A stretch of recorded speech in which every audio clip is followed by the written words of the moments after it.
The Emperor has foreseen a new threat rising against him. The Podwans Podcast. Welcome back to another episode of the Podwans Podcast with my host, Hereth, Ryan. What's up? And returning with his significant other, Charger J. How's it going, everyone? Hi. We would also like to hear from Vanessa, please. Hello. Thank you. Thank you. Very lovely. Very lovely. But we are also joined by our good friends, Choco and Maceahwindu, which, by the way, Josh, Maceahwindu, has been on pretty much all of our House of the Dragon. And I started following Josh because of his Star Wars takes. So now that we actually have him on for a Star Wars thing, I'm pretty happy. Is this really the first time we've ever done like anything Star Wars related? That's actually really funny. I'm pretty sure. That's very funny. Wasn't he on like a couple community episodes? I swear, or am I like? I could have sworn. That's why I could have sworn we did something else. Maybe a celebration, but yeah, I was gonna say, but did you do it on Pod Ones? Because I feel like we both have been on like high ground or I went on a bit of a yeah. When we first started doing this, I went on like a bit of a. I did podcasts all the time, so like I might have done like a bunch of stuff with you guys. I just don't remember. I don't remember. I think, but I've always said that I think this is the first time that we've actually done anything Star Wars, and so I'm really, really excited. I believe you. I think that's plausible for sure. Also, I felt 100%. so bad because I didn't realize until Josh sat back down. I was like, "Why is he at his computer set up?" I'm like, "Oh yeah, it's all his Twitter posts." Oh yeah, yeah. It's okay now. It's all good now. The computer's good now. We're fine. Yeah. Oh no, everything okay. Yeah, no.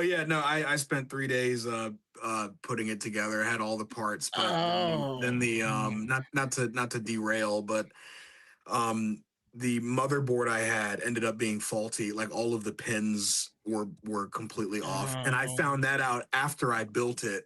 So I had to undo it and then get a new one. So I waited another 2 days to get the new motherboard. Damn. And so then, it was very funny. It builds character, yeah, for sure. Yeah. I did that as a dumb 17-year-old. I fried the hell out of my motherboard because I put it on the wrong standoff. Oh my god! No, I guess that was 2 years ago now. My apartment complex was redoing the windows and they draped some plastic over my desk, and when I walked in, like my temperature was out of control. My PC wouldn't turn back on, but I didn't know what part got fried, and so that's the worst part, is having to get stuff, build it, and it doesn't work, or not having a place to test individual parts and not having a separate setup to do that on. Like, that was horrible. It turned out that was my motherboard that got fried in that, which was fun because now, upgrade that, but now I have to move up to a different RAM and all this stuff, which I'm actually glad I did, because RAM is so goddamn expensive now. Yeah, it really like I actually thought it was the RAM at first, and so but I told myself, I was like, before I need to know for sure, because RAM's so fucking expensive now. Yeah, like before I get another stick, please tell me if it's the RAM. And they were like, it's kind of both. It's the motherboard for sure, but the RAM could probably. I was like, okay, fine, fuck it, fine, I don't care, fine, get it over with, fine, rip the Band-Aid off, get the root canal, it's fine. Go ahead, yeah, go ahead. But glad to have you both on. We're here to talk about the Mandalorian and Grogu. Ryan, you wanna take it away from here? Yeah, so I think to start off, we'll just talk about like our initial thoughts before we kind of go break down on the plot. I had the opportunity to actually go see it at the premiere a week ago. Yeah, that was a really great experience. I'm very grateful for that. Well deserved. Honestly, the more enjoyable moment was actually getting to see everybody and then actually seeing the movie early. It felt like a mini like Star Wars celebration, getting to run into everybody that you've seen online and whatnot.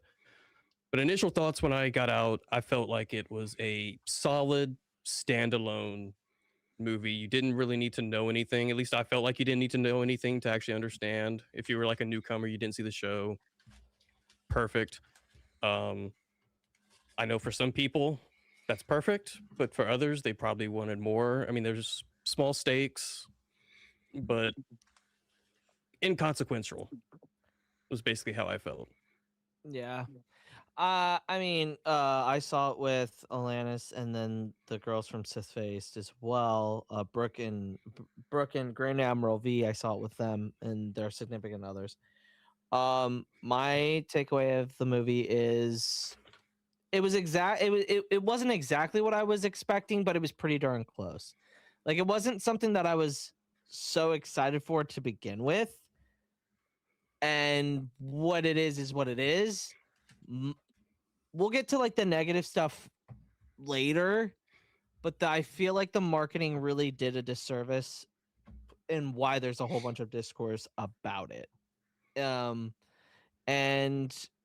I mean, it's not a bad movie. I wouldn't say that it's in my top 5, but it's definitely better than some of the other ones. So, I mean, I enjoyed it for what it was. Did it leave me wanting more? Yes, but that's kind of what movies are supposed to do anyway. So it just, it was kind of, I came out with the, sure. Yeah, 6'7", Vanessa. on. Oh my god. Gen Z. Why is hand raised? You'll get it. Anyway, Char and Vanessa, what was your guys' thoughts?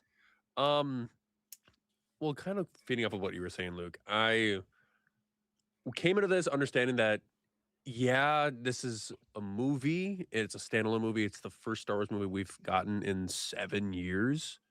So, I mean, Luke, with you mentioning the marketing of it too, this movie got like a Super Bowl ad. It's got like so many different moments where it was getting the spotlight to the media. And then you have all these brands and companies that are coming out with these merchandising and clothes and toys and whatnot for the movie. But it was, I mean, in layman's terms for me, it shouldn't have been a movie.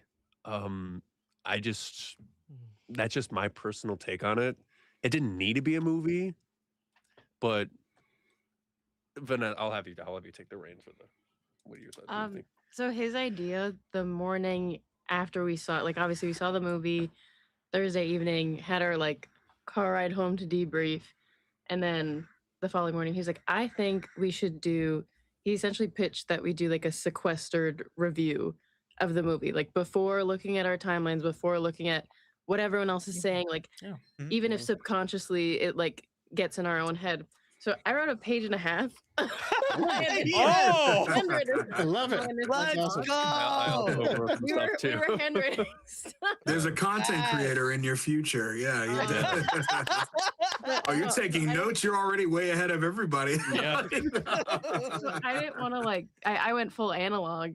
I didn't want to like read my whole thing to you because obviously like I go more in depth with different things. I rated it 3 stars. Out of 10 or out of 5? Okay, all right. So that's like a 7.57. Yeah, that's fair. One thing that when we were initially on our way to see the movie and like in anticipation to see it was that everyone keeps talking about how the movie is fun. And just like our like we were like, why is this like, why does this word keep coming up? Why does everyone keep saying, yeah, it's fun, yeah, it's entertaining? We're like, yeah, but is it good? Is it like a quality movie? And I think just watching it, I did not feel attached to really anything. There was just a lot of like fight sequences, a lot of very cool visuals, but not a lot of depth. One thing that I guess like by writing and kind of like processing my thoughts, like initially we were talking about how we really liked Rod of the Hutt. And then as I was writing, I realized I really liked Martin Scorsese's character. However, but you know, Martin Scorsese, he has that like rambling nature and he's so like nervy and antsy. But then his performance doesn't match the threat of Coin or like, I felt like those antagonists felt so cartoonish. Like you see, Martin Scorsese he has that like mobster crime movie background. Like that's not necessarily what I'm thinking of as soon as I hear his voice, but it's kind of like in his nature of like doing his little bits. Like that's just what he falls into. And I felt like I was just watching Martin Scorsese do a bit, and you're like, oh my God, there's this real threat. And then you go to like Salt. And then there's like, it just, I think I wrote, what the hell did I say? Something about, I just felt like I was watching a bunch of like stunt doubles, like frown and grimace. And I wasn't actually like, oh shit, they're in trouble right now. Like not that I necessarily think everything needs to be like life or death, but I also think that a lot of franchises are very used to just like being flashy and having no heart and having nothing that like resonates with people and like brings them back to theaters. I think movies clearly resonate with people when it has people kind of like the word of mouth marketing. I don't know, I'm talking a lot. No, you're good. Hey, Yeah, no, I think those were all really good points. Like, and I think Ryan and myself also picked up on that as well.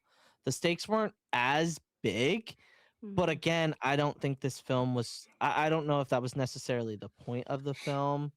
But I have to ask you, like, what is the point? Like, that's what I'm asking. We were trying to say, like, what was the message of it? Like, why did it need to be a movie? And I was kind of trying to reflect on that, like at the end of what I wrote, like, why was this a movie? Was it a budget thing? Like what do you want? You want the business reason, or you want the story reason, or the business reason? I honestly, and Josh and Brandon, you guys can jump in after I say this, but I personally believe I'm kind of in the same camp of why. I personally believe that they wanted to tell a story with these extravagant characters, and we all saw how the CGI wasn't the best for Zeb in season 3, and they said, okay, if we're going to do this, we have to have a movie budget behind it, and that's why we got all the CG. Like, you can't say like it wasn't visually good. You can't. I just don't think you can. Well, I also would argue There's like a lot of great visuals. Most of the set pieces would not be possible in a TV show budget. Yeah, 100%. But either one of you, what were your guys' initial thoughts? Choco, did you have any? Yeah, I mean, so for me, I'm giving it a 7 out of 10, and I did enjoy it. I definitely see, kind of the pitfalls, but what this is to me, at least, is this was Dave Filoni wanted to make a live action feature length film. Right, he's been learning how to do that since The Last Jedi, right? And so it needed to be done. But Star Wars also needed to come back, into the theater, and so they saw this as their best opportunity. Which, for better or for worse, that's why this was such a safe project to do so. And so I think that's the biggest thing for me is it was very safe. If anything, like I would complain about is, and it might sound weird, but there's too much action. Like the action started to get in the way of the storytelling. I have to say, I actually did love the salt thing, like because it was like they did like a prohibition. It was like a prohibition Chicago style thing, but instead of alcohol, it was salt, which historically salt was more valuable than gold, and so it would make sense that it was like rationed and stuff depending on where you live. I just thought that was a cool history nod, so that's just me, sorry.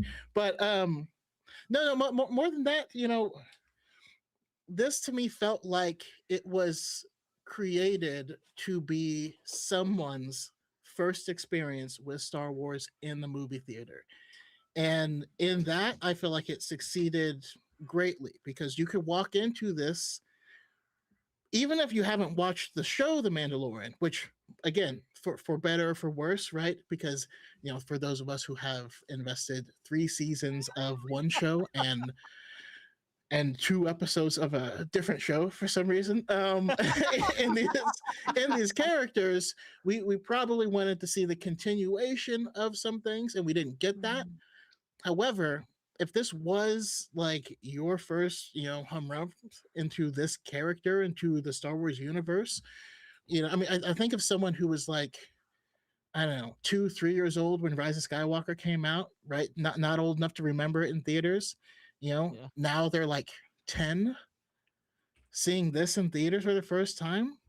That'd be super sick. That'd be like a really good experience. But no, building off of it back, sorry, because I wanted to kind of get my thoughts in there, because this is the first time Luke and Ryan actually hear my thoughts, because like these two have been talking since. I was like, I'm not gonna say anything until the podcast starts, because I don't want to like tip them off one way or the other. Hereth, you saw this yesterday, correct? Yeah, I saw it yesterday. So the reason why I'm building off what Choco said was, I'm so glad you said that, was, again, I saw it in IMAX yesterday with my family, and it perfectly lined up where another family was next to us, but it was like the person right next to me was like a 10-year-old kid.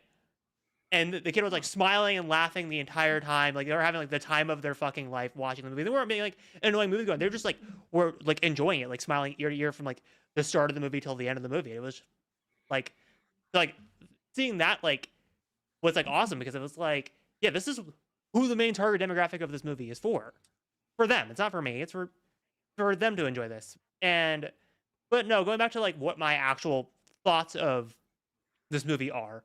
It's like I pretty much kind of am aligned with everybody. If I had to give it like a rating, obviously I disagree with like the 1 to 10 metric system. Like I think everyone like puts way too much emphasis like on like the top half of it. Because to me, like 5 out of 10 is like an average score, and I always use 5 out of 10 as like it's like the baseline and then work my way up.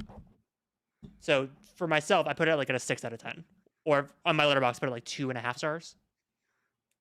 So, and actually I'll read that because it's not very long. Because obviously I always start with the quotes. I always said the old protect the young and the young protect the old. This is the way. I said the Mandalorian and Grogu is like the equivalent of deciding to make your family childhood meal entirely from memory. Sure, it doesn't taste exactly the same way you remember it, but it's serviceable for what it does. So like, that's how I would describe it. But Josh, what are your thoughts on it so far? Yeah, no, oh, hello. Hi. Echo. You're not echoing for. Are y'all hearing it? No. Mm-mm. Yeah, you're not echoing for us. Why is it just me? It's the Force. Weird. I can't focus. No, in fact, somebody else go. I need to figure this out. It's so hard to like talk that's gonna bother me for the next. Jesus. So when I told I messaged Hereth before we went to go see it, I told him like, well, Vanessa and I both made bingo cards. So like handwritten bingo cards to just add a little bit of more fun to watching the movie. I know that Pod ones did. I know Ryan, you did one. I think you guys all three attempted to do one. Technically I didn't have it physical in my hands, but I brought it to the movie. Yeah. I was thinking about it because I was like recalling some of the things that you put down. I know, Ryan, for your bingo card that you said that the movie is hiding something. Yeah, you couldn't even cross that off. Like, no. What are you? I was like, there's a big twist, and it turns out the big twist was there was no big twist. I know, right? Especially from somebody like Jon Favreau, who's like, hiding Luke Skywalker at the end of season 2, all that kind of stuff. It's like, really wasn't anything. I feel like every Star Wars movie has some sort of like crazy moment or twist. Yeah, there it is for record. Oh, I haven't seen on the second row to the left. The film is hiding something, and it wasn't. It was not hiding anything. Yeah, like I applaud Favreau for like holding back. And the thing is, with every Star Wars movie, there's always something unexpected to happen.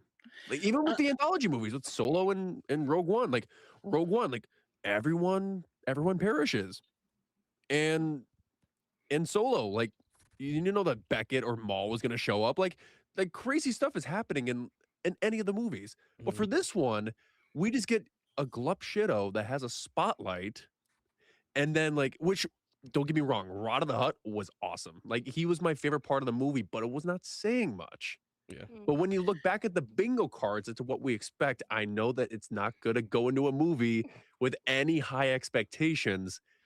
But with it being a Star Wars movie that hasn't, Star Wars has been in a movie drought for 7 years. We're expecting a little something, and with the box office numbers, it's almost telling. But do you want to add anything? I mean, real quick, my hot take is I feel like some of those things detract from the project instead of adding from it. Like if you're again, I feel like this was meant to be a self-contained adventure that you can watch out of sequence and out of context. I feel like one of the biggest failings of the Marvel universe has been making things that require too much homework and people not wanting to do, oh, I gotta watch like 28 hours of films, Hey, they did that for Endgame. They were willing to watch the 22 movies to lead up to Endgame. But after that, people were like, nah, bro. No, I do. No, finish your thought. Yeah, and so like, at the end of Solo, Maul shows up, but the average person is like, what? Isn't he dead? Like, what is this? How is he? I saw him get chopped in half and fall down an endless, like, bottomless pit, right? Mandalorian season 2, Luke shows up, which is fantastic, but I think it cheapens the writing if you're if at the high point of the conflict, your hero gets saved by someone who's not part of the narrative of the show at all. You know what I mean? Like, because that is, again, you can take that and you can just slot that into any show in the era where, oh, they're in trouble, and then Luke shows up and saves. You know what I mean? So to me, that weakens the writing. Yeah, building off of what you're saying. I like that didn't happen personally. Yeah, no, I 100% agree, because like as soon as I came out of the movie, because like obviously you could see our bingo card list, like my initial reaction was, I'm glad they didn't like cameoification this stuff, or even like go really deep or nose deep into like the glup shit-o-ness and like all these references. Like I thought for sure they were gonna like jam something in there with Rada of like some type of like Clone Wars movie reference, or like him knowing Force sensitive characters. So I'm glad they didn't go that route, because it's like, sure, like someone could walk into this movie, not know who Zeb is, not know who Embo is, not know who Rada is, and be fine. Great. They're just new characters for them. They don't like, and if you know their past story, cool, you know their past story. That doesn't really, it didn't feel like they were trying to appease to either side. They were just like, we're just going to tell a story with these characters. Yeah, I agree with, I don't think my expectations going in were like, this glup shitto is gonna show up and then they're gonna go to this planet and then this blah blah blah blah blah. Like, my review and my thoughts on the movie have nothing to do with like, I'm docking points because this guy didn't show up. Like, I think that's silly, and I think that in so many fandoms, like that's where people go wrong. My issue more with the movie, and like even if something is self-contained, like there's so many iconic movies where, like, think of 12 Angry Men.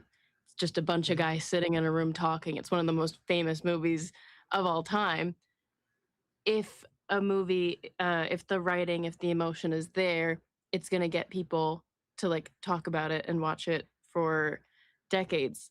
This movie, I literally wrote down in my review, like, I felt like Jon Favreau for the dialogue just had like a Mando soundboard and was like just repeating different things. Like, that is just how I felt. Like, every time, everything felt very robotic and repetitive. And even like the story point, like the emotional points as well, where Din has to learn that he has to like let go, and let Grogu learn that he needs to be, that he will eventually like grow old and like grow older and be independent, and Grogu needs to learn that Din is not going to always be with him his whole life. We were talking about it, I was like, I feel like we've been over this already. I feel like this is something, I just don't really understand why the Mandalorian needs, why this movie has to like serve or like redo that whole story and be that entry point for Star Wars for people. Maybe those are right. To go off of what Ryan mentioned, like, do you want the actual reason, or do you want the the business reason? Do you want, like, I have the section in the Wikipedia article about because there is a reason why they probably did it like this. Brian, go ahead. So like we were going to get a season 4, like early 2023. Favreau had the scripts. September they were going to start production. And then the labor disputes, the writers and actor strikes happened. And during those strikes, Disney, for whatever reason, was like, look, we need a Star Wars movie. We have these characters. You have these scripts. we're not 100% sure if they use the season 4 scripts or not, but like you have this Didn't story. Favreau confirm he threw him out essentially because he said it in like a. He said he still has the good. scripts. I meant like Yeah, when he started the production, it was like he threw out the scripts entirely. He's like, this is the new medium. We We're don't not know. even gonna bother using that. It might have been a draft, but I don't believe that he Right. threw out like. I know don't believe he's it, also yeah. mentioned like All too well 10-minute. he's also version. mentioned that like season 4, like one of the big things with season 4 was like, you know, Grogu being Din's apprentice, and he wanted to keep that with the movie, and you see that there. But we don't know about what exactly the story for season 4 was. But like Disney wanted a movie, and they had what they deemed as capable people to make a story with the Mandalorian. It's Yeah. like, well, let's just put this on the big screen. And at the time, this was like before, I forget if like stuff like the Marvels and whatnot came out, where like you still needed to know This Disney Plus was- stuff to know the movie and all that. I Funny don't know if enough- that was still. Yeah. Funny enough, I was going around my hard drive as I service relates because I was trying to make the thumbnail for this, and I was pulling up like old episodes of Pod Ones with Josh during House of the Dragon. And when I was going through our hard drive at the time, because this is the time we were doing pre-recorded episodes on Pod Ones, the episode before our House episode was when this got announced. So it was like 2024, if I remember correctly, like early 24, because it was just Luke and I that did that episode at the time. So that's why I remember that because it got announced 2 years ago, and then went into production like that's not right. even like 6 months later. Oh yeah, that's right. Yeah.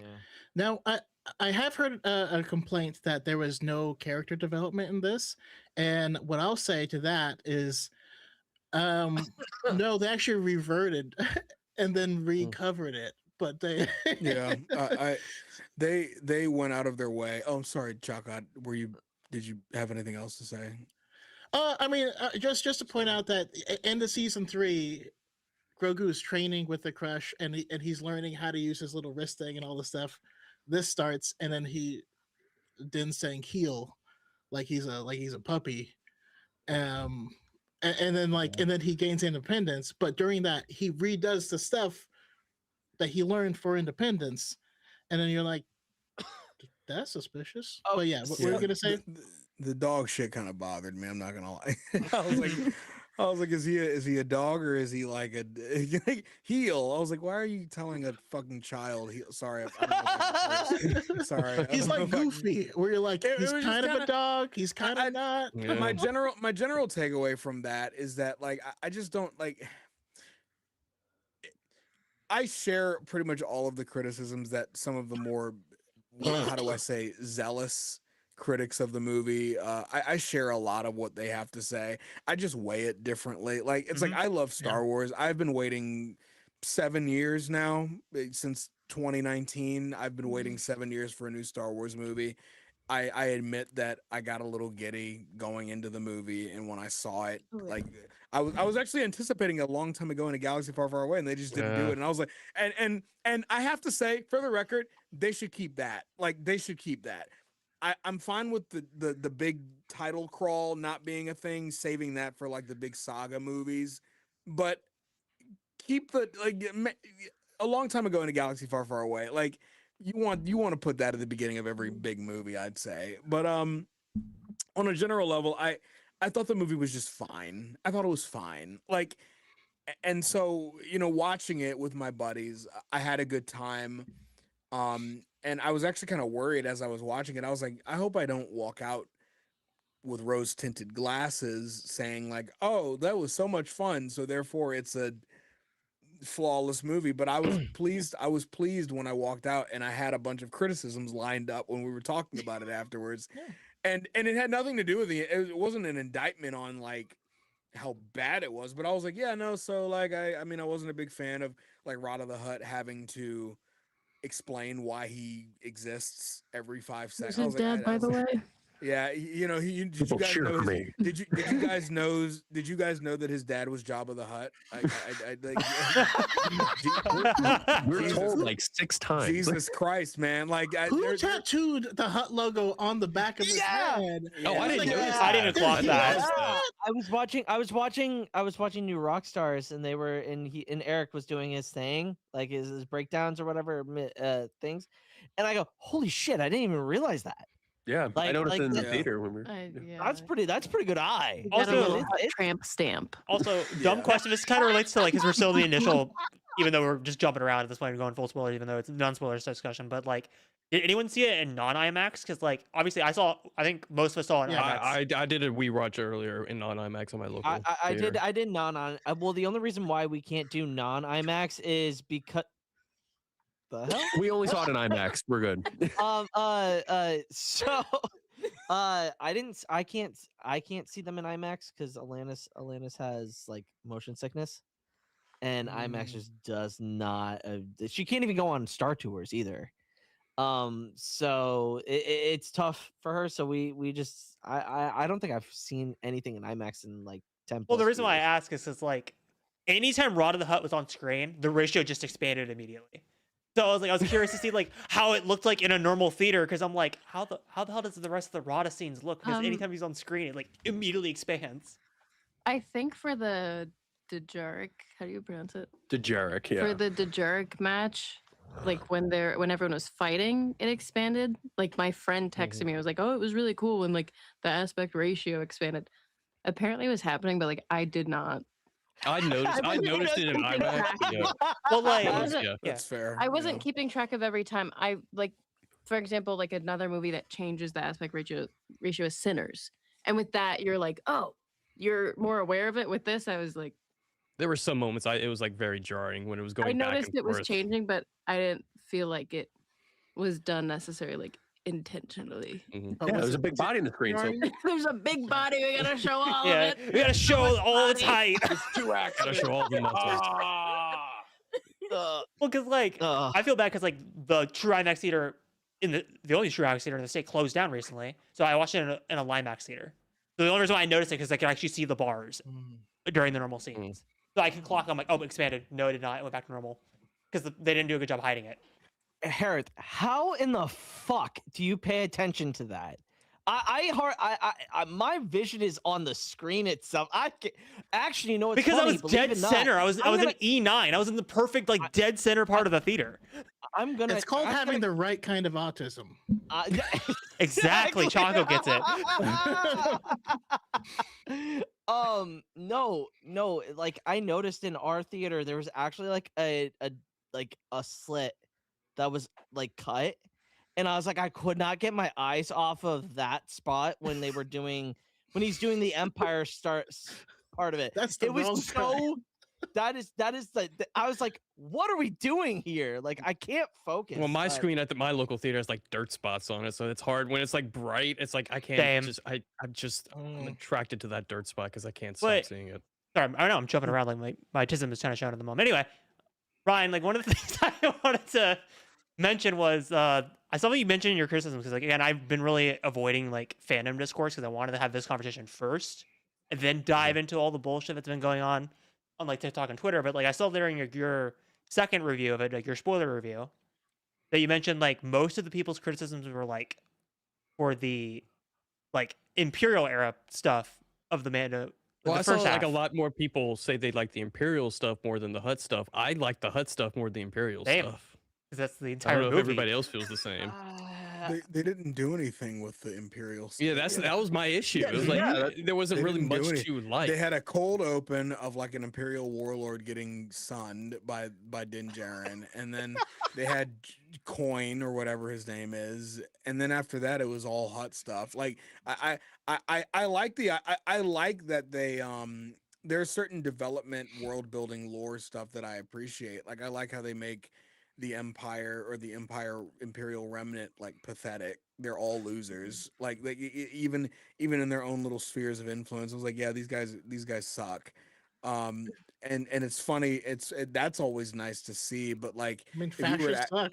yeah. If you were to ask me, like, oh, which part did you like more? It's like, well, in concept, I like Imperial remnant stuff better because I like the idea of an Imperial warlord trying to grasp whatever power he has left. I like the idea of like somebody who was a lieutenant during the actual structured galactic empire managing to cultivate a following enough to take over an entire sector of influence, and he's still a lieutenant technically, but not because he's didn't rank up or whatever. It's like, no, like he was just a guy. He was kind of a loser before, and now when everything falls apart, he kind of took charge. It's like zombie apocalypse kind of stuff where like Negan, for example, he was a gym teacher, and he ended up becoming a leading member of like the Georgia group that he was a part of. Like it's interesting. That stuff is interesting, but by virtue of the Hutts being a little more, we're exposed to them a little bit more. I walked away and I was like, yeah, like the Hutt thing was kind of like the big thing. Like I didn't really care too much about the Remnant. Like we didn't really know too much about it. Like it's a very narrow story, and by virtue of the movie is tailor made to put 7-year-old butts in seats. Like I would agree. That's not necessarily an insult. It's not necessarily an indictment on, but that's what it was made for.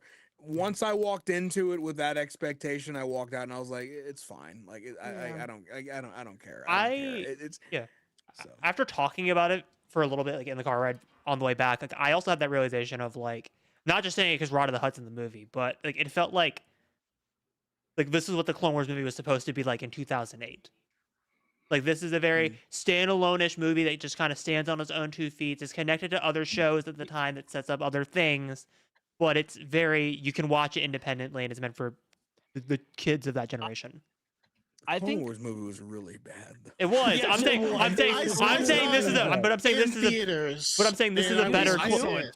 But my point is, this is a better version of that concept. You saw it twice. Yeah, I agree. Night? Look, I lived in a small town. It was like the beginning of August. There was nothing to do. My friends and I, we saw it once, and we're like, well, there's nothing else to do. And then a bunch of other friends showed up. We're like, yeah, sure, we'll go see it again. Why not?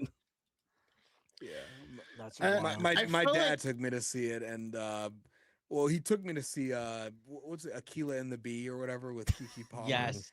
I don't think I've ever told anybody this story, but we went to go see Aquila and the Bee, and my dad got bored, and so he was like, hey, go into that one, go see Star Wars. And I was like, okay, yeah, cool. So we technically kind of theater hopped. Like we're not really supposed to. Yeah. It's like, oh shit, man. But ironically, that movie got me like prepared for the show, which I ended up falling in love with. So I appreciate it in that regard. But yeah, no, like if you look back and watch that movie now, it's kind of like, what the fuck?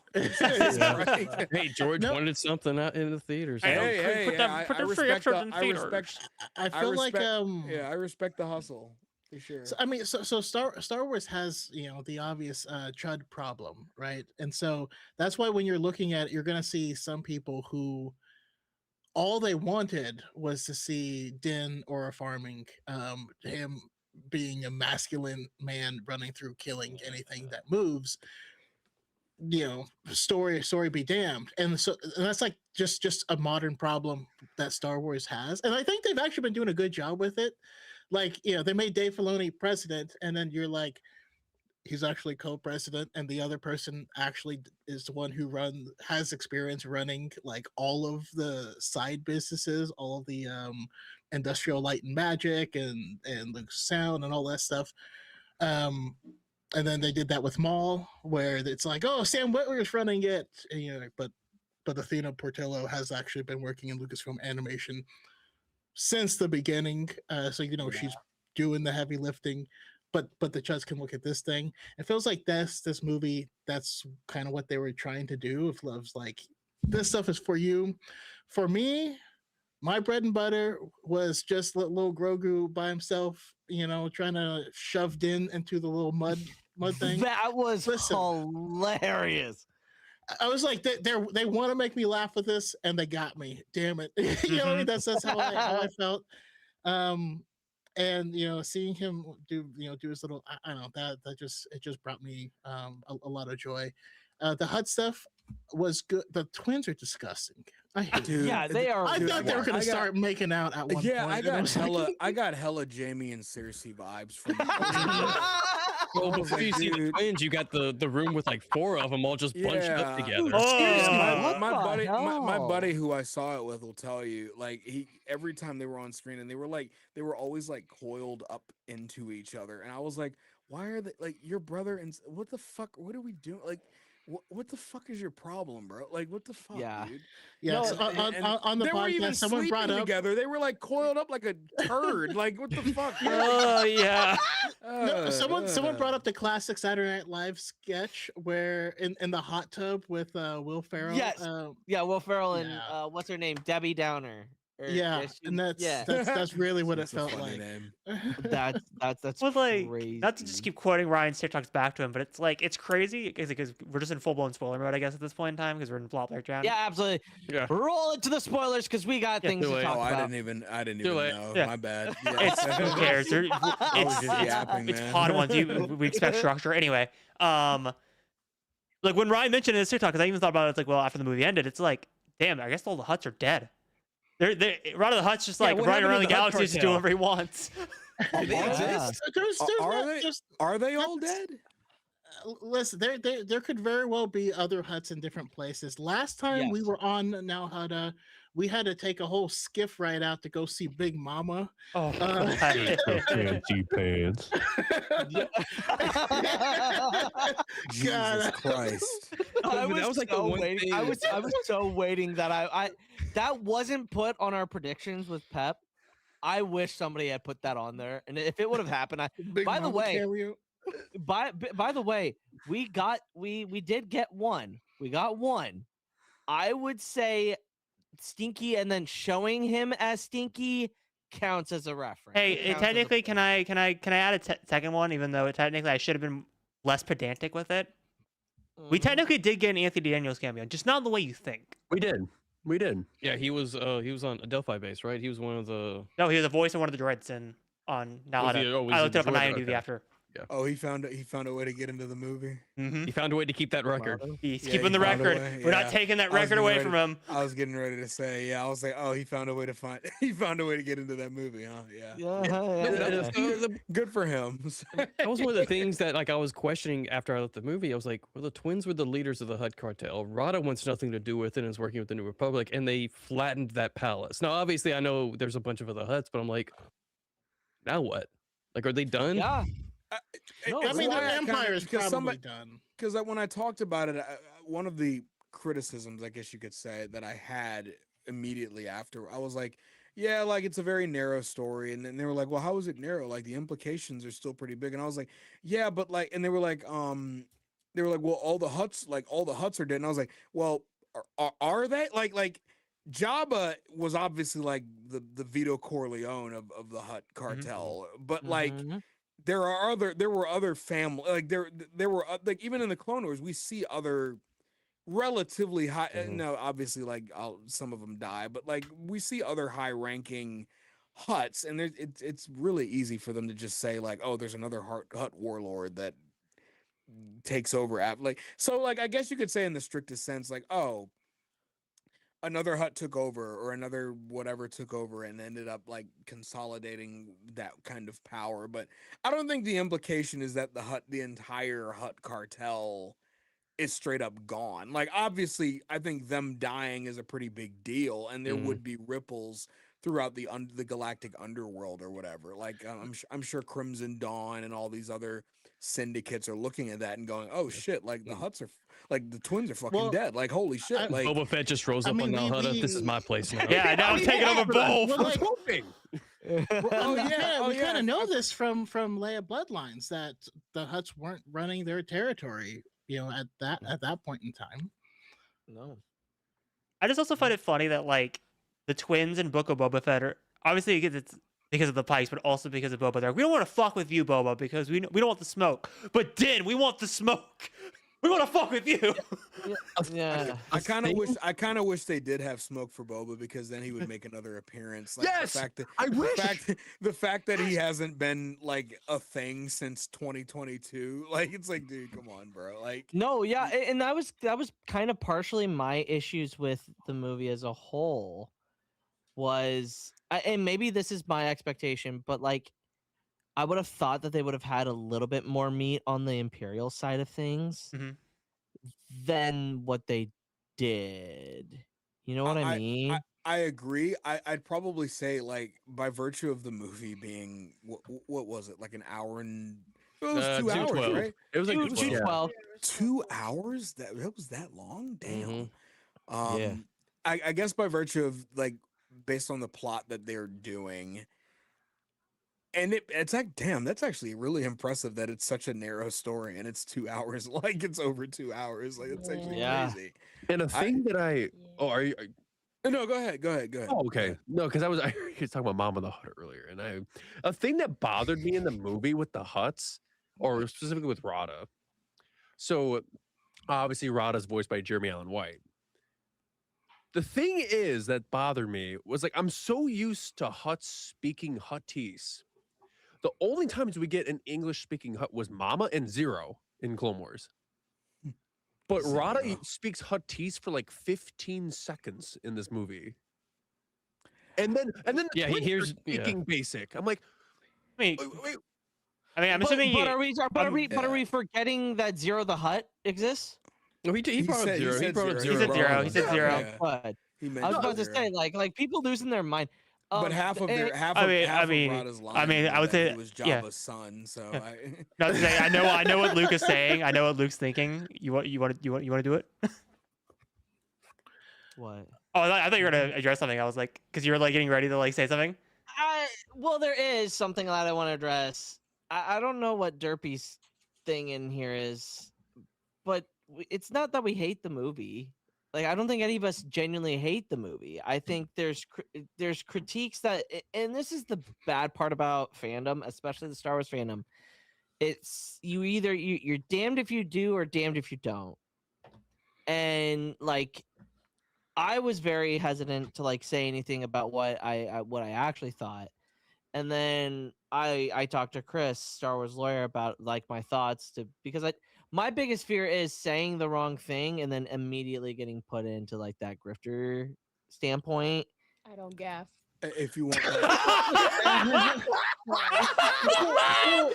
dude, just to be clear, I'm saying a lot of things I didn't like about Yeah. the movie, but I liked the movie. Yeah, I like- mean, I yeah, I enjoyed thought it. it was I had okay. fun. I walked out with a I would be- smile. I was smiling for most of the movie. Like my guy's like, I like the movie. Yeah, I'm probably gonna see it again. You know, like it's like I don't know, Cheesecake Factory, the movie, where you're like, I ate there and I enjoyed it. You know, is this my favorite restaurant? No. They'll leave a big But, tip.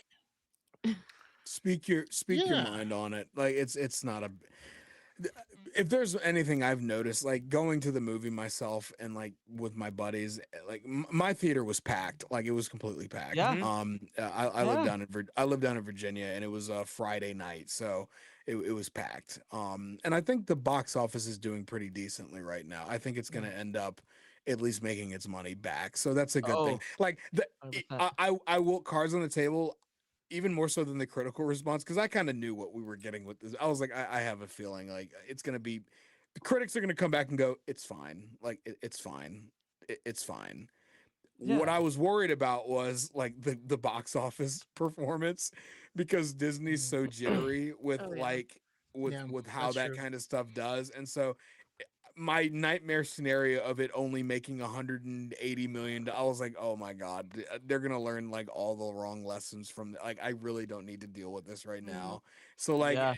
at the very least, I need it to be profitable so that they keep making Star Wars movies. Like the first step is making a profitable Star Wars movie so that we can keep getting more. Well, like The second step is make it good. Like, and so I've been Can I saying, add a quick lore thing? I meant to say a second ago. Yeah, the go ahead. reason most Huts don't speak Basic is because they feel like it's beneath them. But like, Yes. Jabba could understand Basic as well as anyone, and he just let people translate it for that reason. But that's why Giant you'll see slug. some people, some do it and some don't. I think more of them can do it than can't. But like, again, they're like, no, you're in Hut space. We're speaking Huttese. We don't accept, your Republic, currency or anything like that. Like, this is my house. And of course, Rada would be like, I don't care about that. Which crap. I find funny because I'm pretty sure the galactic credit might as well be the US dollar. So it's like, it's like, hey Might man, as well. it's like, hey man, look, you can say like, we don't speak your language over here. It's like, all right, man, well, if I take your credit, you're fucked. So like,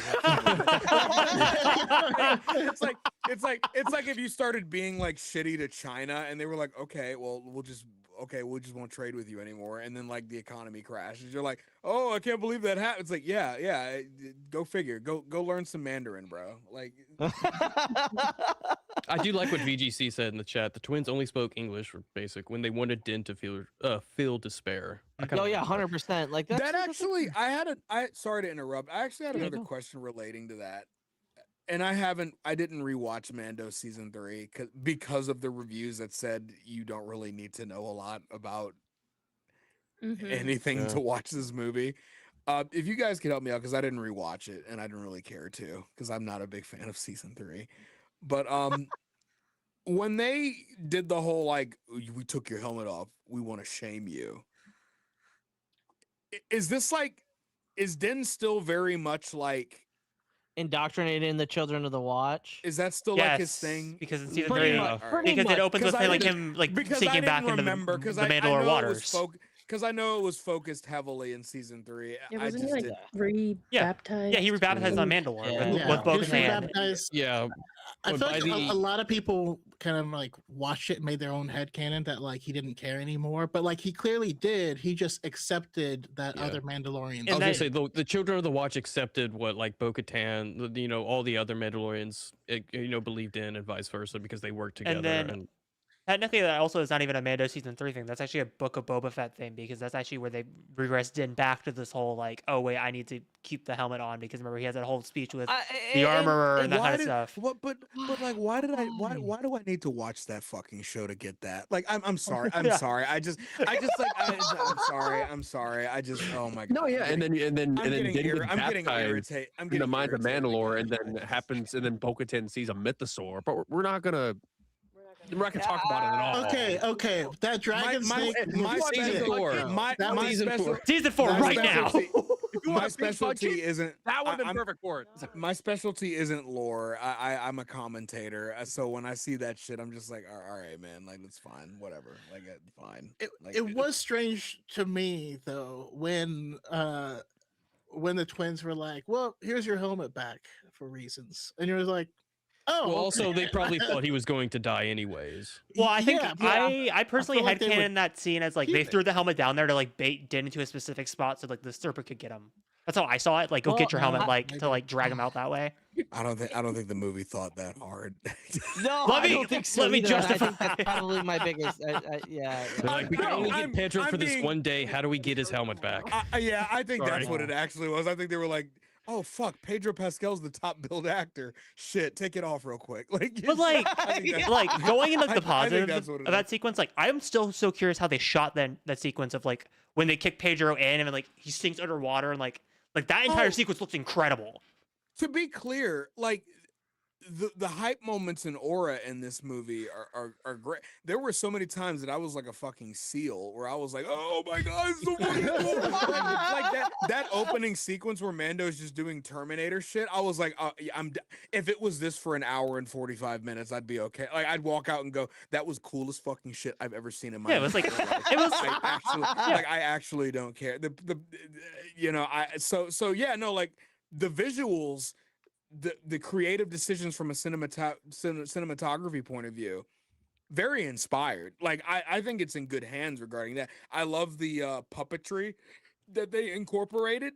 Those droids that looked like they were out of Warhammer 40K. I was like, bro, Yeah. like I was like, dude, like I vibe with a lot of this stuff. It was a very good situation where I got to sit back and go, this is the kind of stuff that's kind of a lost art in a lot of ways, where we don't really see this kind of stuff anymore.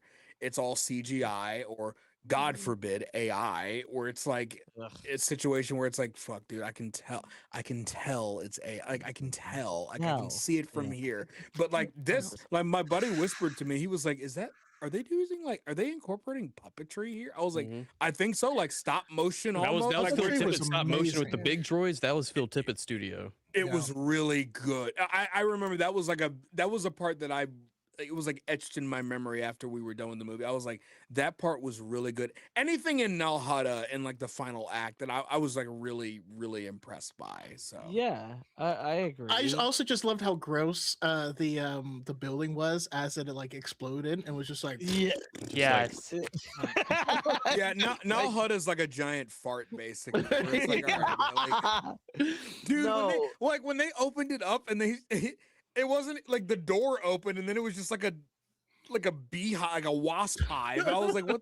I was like, what? Come on, dude. Like, Well, this they're relates so to like grimy, what you're bro. saying about the droids, Oh. but I also love how the twins, like obviously Jabba paid for like Gamorrean guards and that kind of stuff, and like translators. I just love how the twins are like, yeah, we'll just reuse B1 battle droids from the Clone Wars, and we're just gonna keep all our fucking money for Well, ourselves. They're I mean, called the droid Gatra is Yes.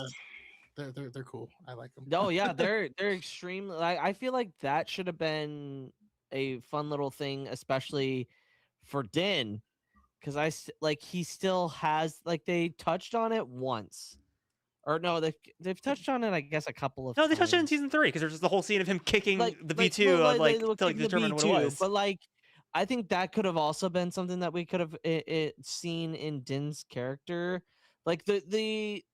I don't understand the criticism of character development when it comes to Grogu and Rada, but Din, we got pretty much the more of the same.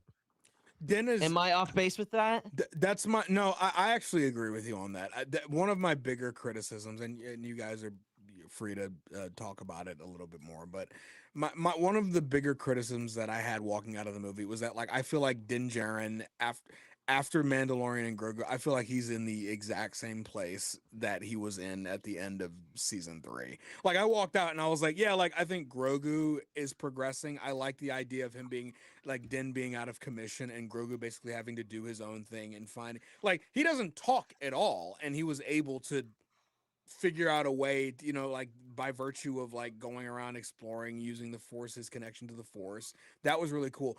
When I ended the movie and my buddy asked me like, "Oh, how do you feel about like Din Djarin?" I was like, "Yeah, he's cool, but like, it's kind of all he is. Like, it's still kind of all he is. Yeah. Like, he's cool. I like him, but you know." Question. Yeah, Vanessa. What are what were everyone's thoughts on Sigourney Weaver's character? She also was- the She lack was of, under- She was Jane Wooden. Yeah. She phoned it in, unfortunately, and it's a shame because yeah. I was looking forward to her performance the most. Well, like I remember. Name a woman. But here's the other thing. Well, Hold 'cause- on, hold on. yeah. Here's the other thing. I think she phoned it in because they didn't give her much. Bingo. Oh, you meant money. Oh, you meant acting. I meant money. Well, no. I think it's they didn't give her enough. Like they, and that's again. This also comes back to the marketing because they market her so much in the first couple of teasers that it's just like, oh, Sigourney Weaver is going to be like a little bit more a part of this, and then Well, like, because I remember on Nothing. our bingo card list, That's obviously, this is fair. us looking too much into the marketing because it was like she was only in like one trailer for like maybe 1 or 2 scenes, just the scenes of like all the cards, and then like there's her talking to Din initially. So I was like, oh, they're definitely hiding something with her character because she has to probably has more integral to the plot. No, she's really in like 4 scenes of the movie. Who do you think had more time in the movie? Sigourney Weaver having lines in the movie or Pedro Pascal's face showing? Pedro What do you Pascal's think face happened showing. more? You know Pedro. what? I That's think tough. it's close. I do think Sigourney was in it more a little bit, but I do think that it was a situation where like I don't know, man. Like I just remember like being halfway through the film and I was just looking over at my buddy and I was like, man, Sigourney Weaver is just like reading words off of a page right now. Like, I just, like, Hey, she wants to do another one too, so I'm like, hey, is she? you know, I she feel like wants to. her She said she wants to. performance. She hopes for a sequel. She's gonna be. Okay. She's So- probably. She's gonna be. okay, She's gonna be. If I was getting if paid she's in $8 million a Sure. movie, I'd probably say She's- the same. She's So in here's Dave's the- movie. if it's Dave's movie, then let's redeem her. Let's redeem more of her character and give me more of her because she was very, very interesting. Like I feel Her- like they could have done more, but they just didn't give her enough. I Her- think her- her, her I think still- her So role I think was she really interesting. was her performance became extremely wooden as soon as she hopped in the X-wing, and like that part at the end was rough. The parts inside also it felt kind of weird when they brought the Imperial dude like into the base, like walked him through the front door. I was like, show him off in front of everybody. what? Yeah, hey guys, Like- how do you like my bounty? I That's- brought one in that's not cold this time. obviously, again, this is just me Right. reading into it. I think it's just Din being an independent contractor, just not knowing how the New Republic fucking works. He's just like, here, this is where we talk. Maybe.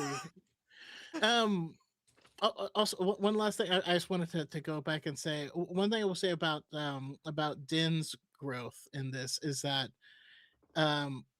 Grogu was initially like a burden that you have to take care of because it'll die if you leave it alone for a second, and then he graduated to a pet to where it was almost like you were playing Star Wars Outlaws with Nix, when he's like, here, climb up that thing, and then he opens the door for you and you're like, yay, To me, and then by the end of this, Grogu was no longer riding on a shoulder, and Grogu was able to kind of like do his own thing, and he did stop saying heel and treating him like a pet.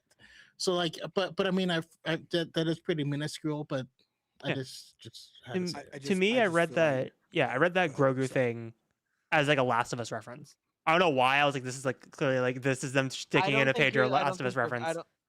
I don't think you're that far off with that reference. But Josh, you were saying? No, I'm being John pessimistic over here. The movie's fine. Okay. All right. So, but like that, like going back to what I was saying before, like I feel like in this climate, it's either one way or another, and it didn't hit well for me. But I'm so glad that everybody else or people that have enjoyed it are giving me a reason to maybe rethink about it. I have different tiers. I have a tier system when it comes to evaluating Star Wars projects. There's the critical version of me, the one that has to look at these movies and then write like reviews. And then there's the version of me that's like the perpetual 9-year-old that was enamored with Star Wars and fell in love with Star Wars. So whenever I say that I love all Star Wars movies, they're close to my heart, even the ones that I don't really like. People get confused and they say, what does that mean? Like, what do you mean you don't really like Attack of the Clones that much, but you kind of incorporate it as part of like, I love Star Wars so much. It means that from a critical perspective, yeah, I see all of these criticisms. I see all of these flaws. There are moments where I go, like, what are we doing here? But I look back at it. It's like, yeah, but I can look at it. And if I don't have that lens on, it's just Star Wars to me. Like I just go, okay, it's Star Wars. Like I'm get down. That. And no, it's like pizza. That's where this pizza's greasy. Still pizza. That's where I am, right? Like that's where I am with it. Like from a critical eye, if you ask me to give it a critical perspective, I will give it a critical perspective. But when I'm done, that will be in the library along with everything else. Like Andor will be sitting next to Attack of the Clones because it's Star Wars. It has nothing to do with whether I think Attack of the Clones is on par. God. With Andor, because it's not. But it means that, like, from the perspective of it being a part of the franchise that I love so dearly, I will defend its existence the same way that I defend something like Andor. Like Obi-Wan would be very grumpy if he saw me doing this. Yeah, and he can file a complaint. No, but that's kind of where I'm at with it. So like when I walk out and go, the movie was fine. They go, oh, so this is like the first movie you didn't like. It's like, no, there are a few. You know what I'm saying, right? Like, no, like I've had some people who saw my reactions and they were very tame after I got out of the premiere, and they're like, "Oh, he doesn't really like it." I'm like, I didn't say those words. Yeah, I didn't say I didn't enjoy it or I didn't have a smile. I didn't say that. The Star Wars fan in me had a blast. Like me watching it with my college buddies. We walked out and we laughed about the stuff that we liked. We talked about our criticisms. I put it in the lower half of my all-time ranking in the immediate aftermath. I was like, it's fine. Like I think it's better than Rise of Skywalker, which if you I don't think that's a necessarily high bar to clear, but in my opinion, of I course, also have my Letterboxd rankings up too. I already know exactly where it is right now. It may change in like 6 months. I think it's like on par with like top it's in the lower half, but it's Oh, no, for it's sure. fine. Like again, it's fine. It's fine. And that's kind of where I've been at with it, where it's like there's two different tiers of how I evaluate stuff like that. So Yeah, it'll end up being in my list between like 8 to 10 of my ranking. yeah, that's probably where I put it, like 8, 9, or 10. Like obviously not 10, but like 8 or 9. That's probably what it is. Yeah. But Hereth, I think it would be a good time to Me hit... says at the same time, Star Wars only has 2 good movies that nail this story.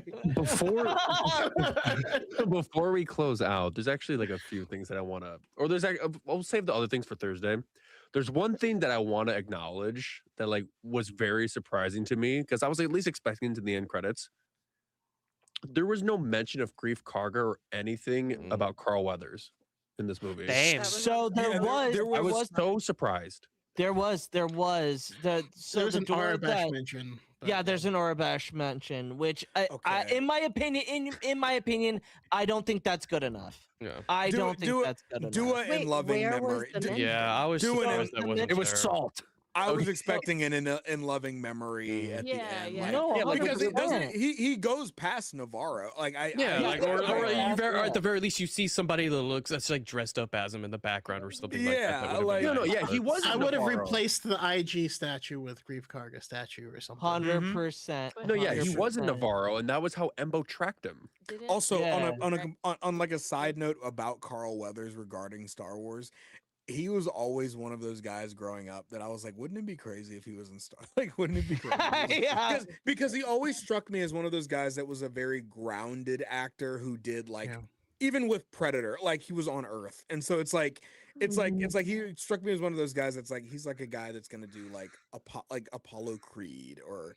Oh, like Happy Gilmore. Yeah, he's gonna do stuff like that. He'll have a cameo. So when he showed up and not only like on stage, and I was like, they were like, we're announcing Carl Weathers will be in the Mandalorian. I was like, really? Like really? And then when he went on stage, he was like, yeah, I'm a big Star Wars fan. I was like, Then he ends up like alright. directing episodes later on. Yeah, and and it's then he like- ended up like he had a blast. Like I Mhm. love it's literally the Family Guy meme where Bonnie goes, "This food is so fucking good, Lois," and Lois is Oh like, wow. oh wow, okay, like wow. Like, it's like when Christian Bale was like, yeah, I grew up a Star Wars fan, and they were like, Christian Bale, really? Like, Oh.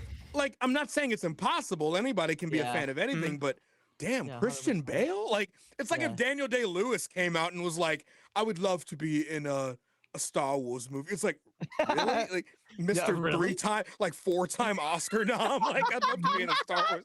Jesus But, like- Christ. But like, think about it that way. Like, it's kind of like Christopher Lee. You never thought that he would be in Star Wars, and there he is. You know, dude was I didn't think assassinating Ryan Gosling was Nazis. going to be in Star Wars, so here we are as of next year.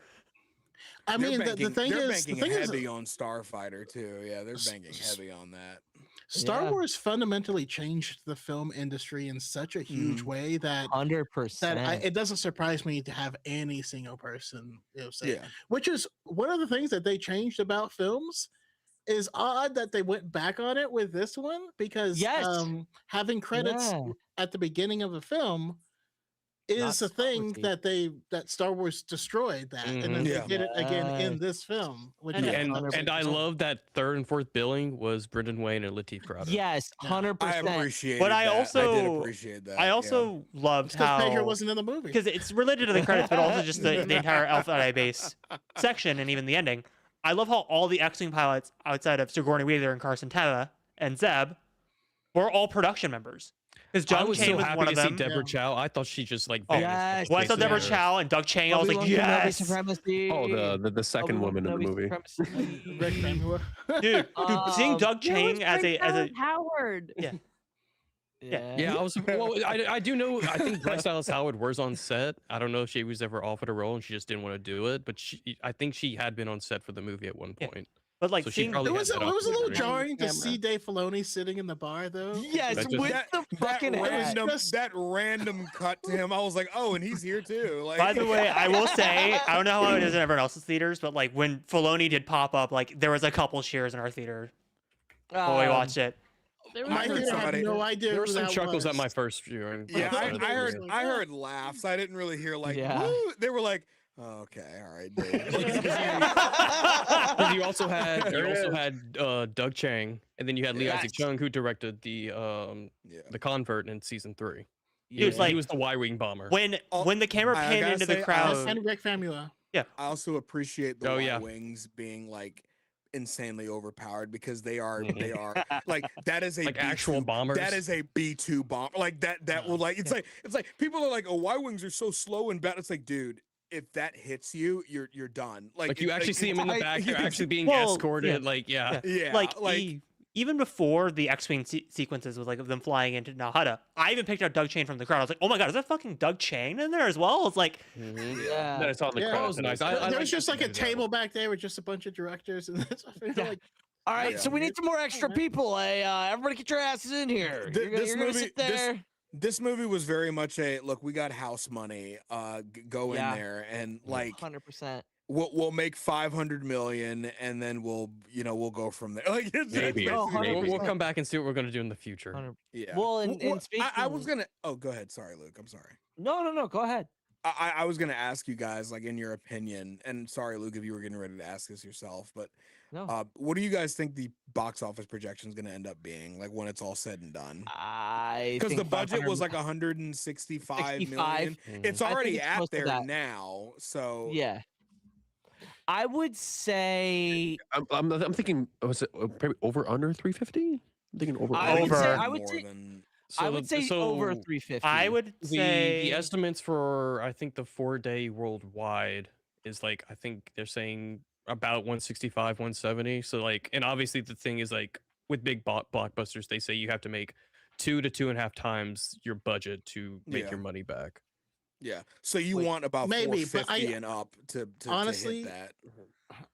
honestly, I doubt the rule about marketing still applies in the same way that it once did, especially considering Possibly. yeah. most of the stuff on Disney Plus, like anything on Disney, they own it, Yeah. so its advertisement doesn't cost them anything. I Really? do. And then Yeah. Go ahead. Sorry. I'm sorry. oh no, go ahead. That's basically it. I just to go off of what you said, like I do think that in this particular instance, maybe not like across the board going forward, but like I do think in this particular instance, it's a situation where like I think Disney knows exactly what kind of movie they were green lighting, Yeah. and they were like look, box office is good if it makes $700 million, that's fine. Like we're fine with that. Like that's frosting on top of the cake. This is like a merchandise kind of thing. And like somebody had a really good response to somebody saying,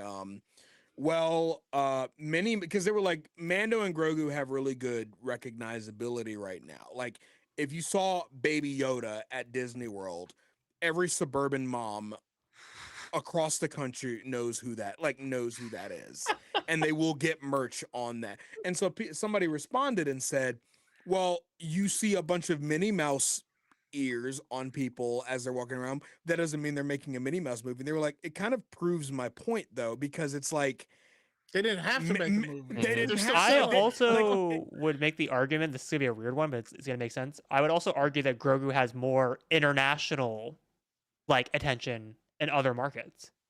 I could believe that. Star Wars is pretty global. Yeah. Hey, yeah. Japan Like loves Grogu. Asia, like Japan, Yeah. like would go. It probably is gonna like make up most of the like box office Yeah. for this movie. If you want my honest opinion, I think it's going to end up making. I think actually Saturday actually had a better than expected performance. Yeah, like it was underperforming Solo on Friday, but then it surpassed Solo's performance on opening weekend. which on is what they Saturday. were, I think, banking on. They were like, Yeah. I think once Saturday and Sunday Memorial Day weekend come about, you're gonna start seeing parents be like, my kid's pissing me off. Let's go take him to go see a Star Wars movie. And they're gonna be like, what's in the theater? Oh, a Star Wars movie. Let's go. Like that's where the bulk of most of that money comes from. Mhm. And if the kids walk out, like that's kind of the key. If the kids walked out going, oh, looking cool, like you're gonna see like a steady, like if Mando does well next weekend too, it might do better than expected across the board. So we'll I also don't see it having a whole lot of competition right now. there's not a lot out we there still right gotta now. so There's there's Passengers, which is not really been. there's good. Backrooms. I think it's next week. Yeah, background. And But, then like- Toy movies. Story, Like, whose and then Toy Backrooms Story marketed on the 5th of June. So like Mando Grogu still has like one good But, week, and then like- Toy Story hits the week after. Oh yeah, And I'm Toy like- Story is gonna be the big thing. But like, Toy Story will dig into Will them a lot. cannibalize it Yeah. for sure. but like Yeah. But even it's Disney then, anyway, so like But like this, Obligatory solo rectifying. Like, don't release that shit in the aftermath of Infinity War and then right before Yeah. Deadpool 2. Mhm. What Yeah. the is wrong with, like, why would you among do that? everything else going on, I think Incredibles came out like a few weeks Yeah, after. and then yeah, Incredibles as well. 2 oh, came out, 2018 like, was crazy. 20 Also, I you was guys, going- you guys recall there it was was no a- advertisement either. it was a Yeah. dude. I Mhm. was First If you want to talk Dude, about no February marketing, at it the was Super Solo Bowl. that had no marketing. I know, like, this is like before I even really did TikTok, but I was losing my fucking mind. Sorry to curse. I don't know if I'm okay. Am I think Yeah, we're, you're you're good. good. We have I- Luke on the I was- podcast. I was losing my Point. mind when in the aftermath of that movie, because we were still riding high off of, like, riding high is a strong word because it was in the aftermath of The Last Jedi, but That like was a bloodbath. I don't know. it was Oh. very bad. That was kind of when I first really started getting onto social media about this. I was like, oh god, like, you guys are assholes. Like, well, in the aftermath of Solo, there were so many articles, so many things, and they were all like Twitter. Everybody on social media was going, yeah, and the issue was that, like, Alden Ehrenreich was Han. I was like, no, I really don't think that the movie not doing great had as much to do with it Yeah. not being. I mean, Harrison There, Ford. Hence there my were a rep- lot of yeah. variables for that movie, and I think that was Yeah. maybe a minor one for people prior to it coming out, because Yeah. people Yeah. were like, "I don't want to see a Han Solo movie without Harrison Ford." Right. Which Hence- is- But then the hence- movie what- came yeah, out, and people were hence like, "Oh, Alden my is great reply now." to that tweet you made, like, Yeah. earlier the week, like, because you were like, you're going off about Solo, and I was like, and I think you made like one of the variables, and I was like, I think I listed all of them. I was because I think you went off about what you just said, like, it's next to Infinity War and Deadpool. No wonder it didn't do well. And then I listed everything. I was like, 6 months after Last Jedi, there was still the grifter of that side of the fandom, and the alt-right pipeline was crazy at the time. That was a You factor. know, and marketing, drama, behind the marketing was a scenes. factor. Yeah. Like, all there Crazy was a drama. very Like- small like, factor, but it was a factor. People, I Also, was people being, didn't I was ask being for that movie to gaslit. begin with. Exactly. I So it was being- like a I crock pot of everything. it was gaslighting to the highest degree too, because people were saying fuck, what was I saying? Fucking hell, I completely, oh my god, I lost it. What the fuck? What the fuck? That, I completely lost what I was gonna say. Yeah, they didn't want Alden Alden as Han Ehrenreich. Solo. Elner, It was it was what were the other variables? I'm sorry. Deadpool Marketing, 2, behind the scenes drama, Infinity Yeah, the War. Deadpool 2, marketing, and all yeah, that. yeah. So like the marketing, people were like, "That's normal." I was like, "No, it's not. No, it's not." 3 months Why- before release. To wait 3 months before we got the first trailer during the Super Bowl weekend. Like, I was Yes, like, "What are you that's talking true. about?" Like, what? It Oh wasn't my even. God. It wasn't even the full trailer. We got the full trailer the next day. It on was a Good Morning TV America. spot. Maybe like I'm It trying to was like a- remember. Like, did I see? Because I remember seeing the solo trailer. Was it for Black Panther? Was it the first time I saw the solo trailer? Where I was like, It would have been Probably- It it would would've- 2018. Yeah, so you probably saw it in Black Panther, probably. Yeah. Black Panther might have already yeah, been out. because that was February. It yeah, was in February, but I'm trying to think when in February. No, but the trailer came out.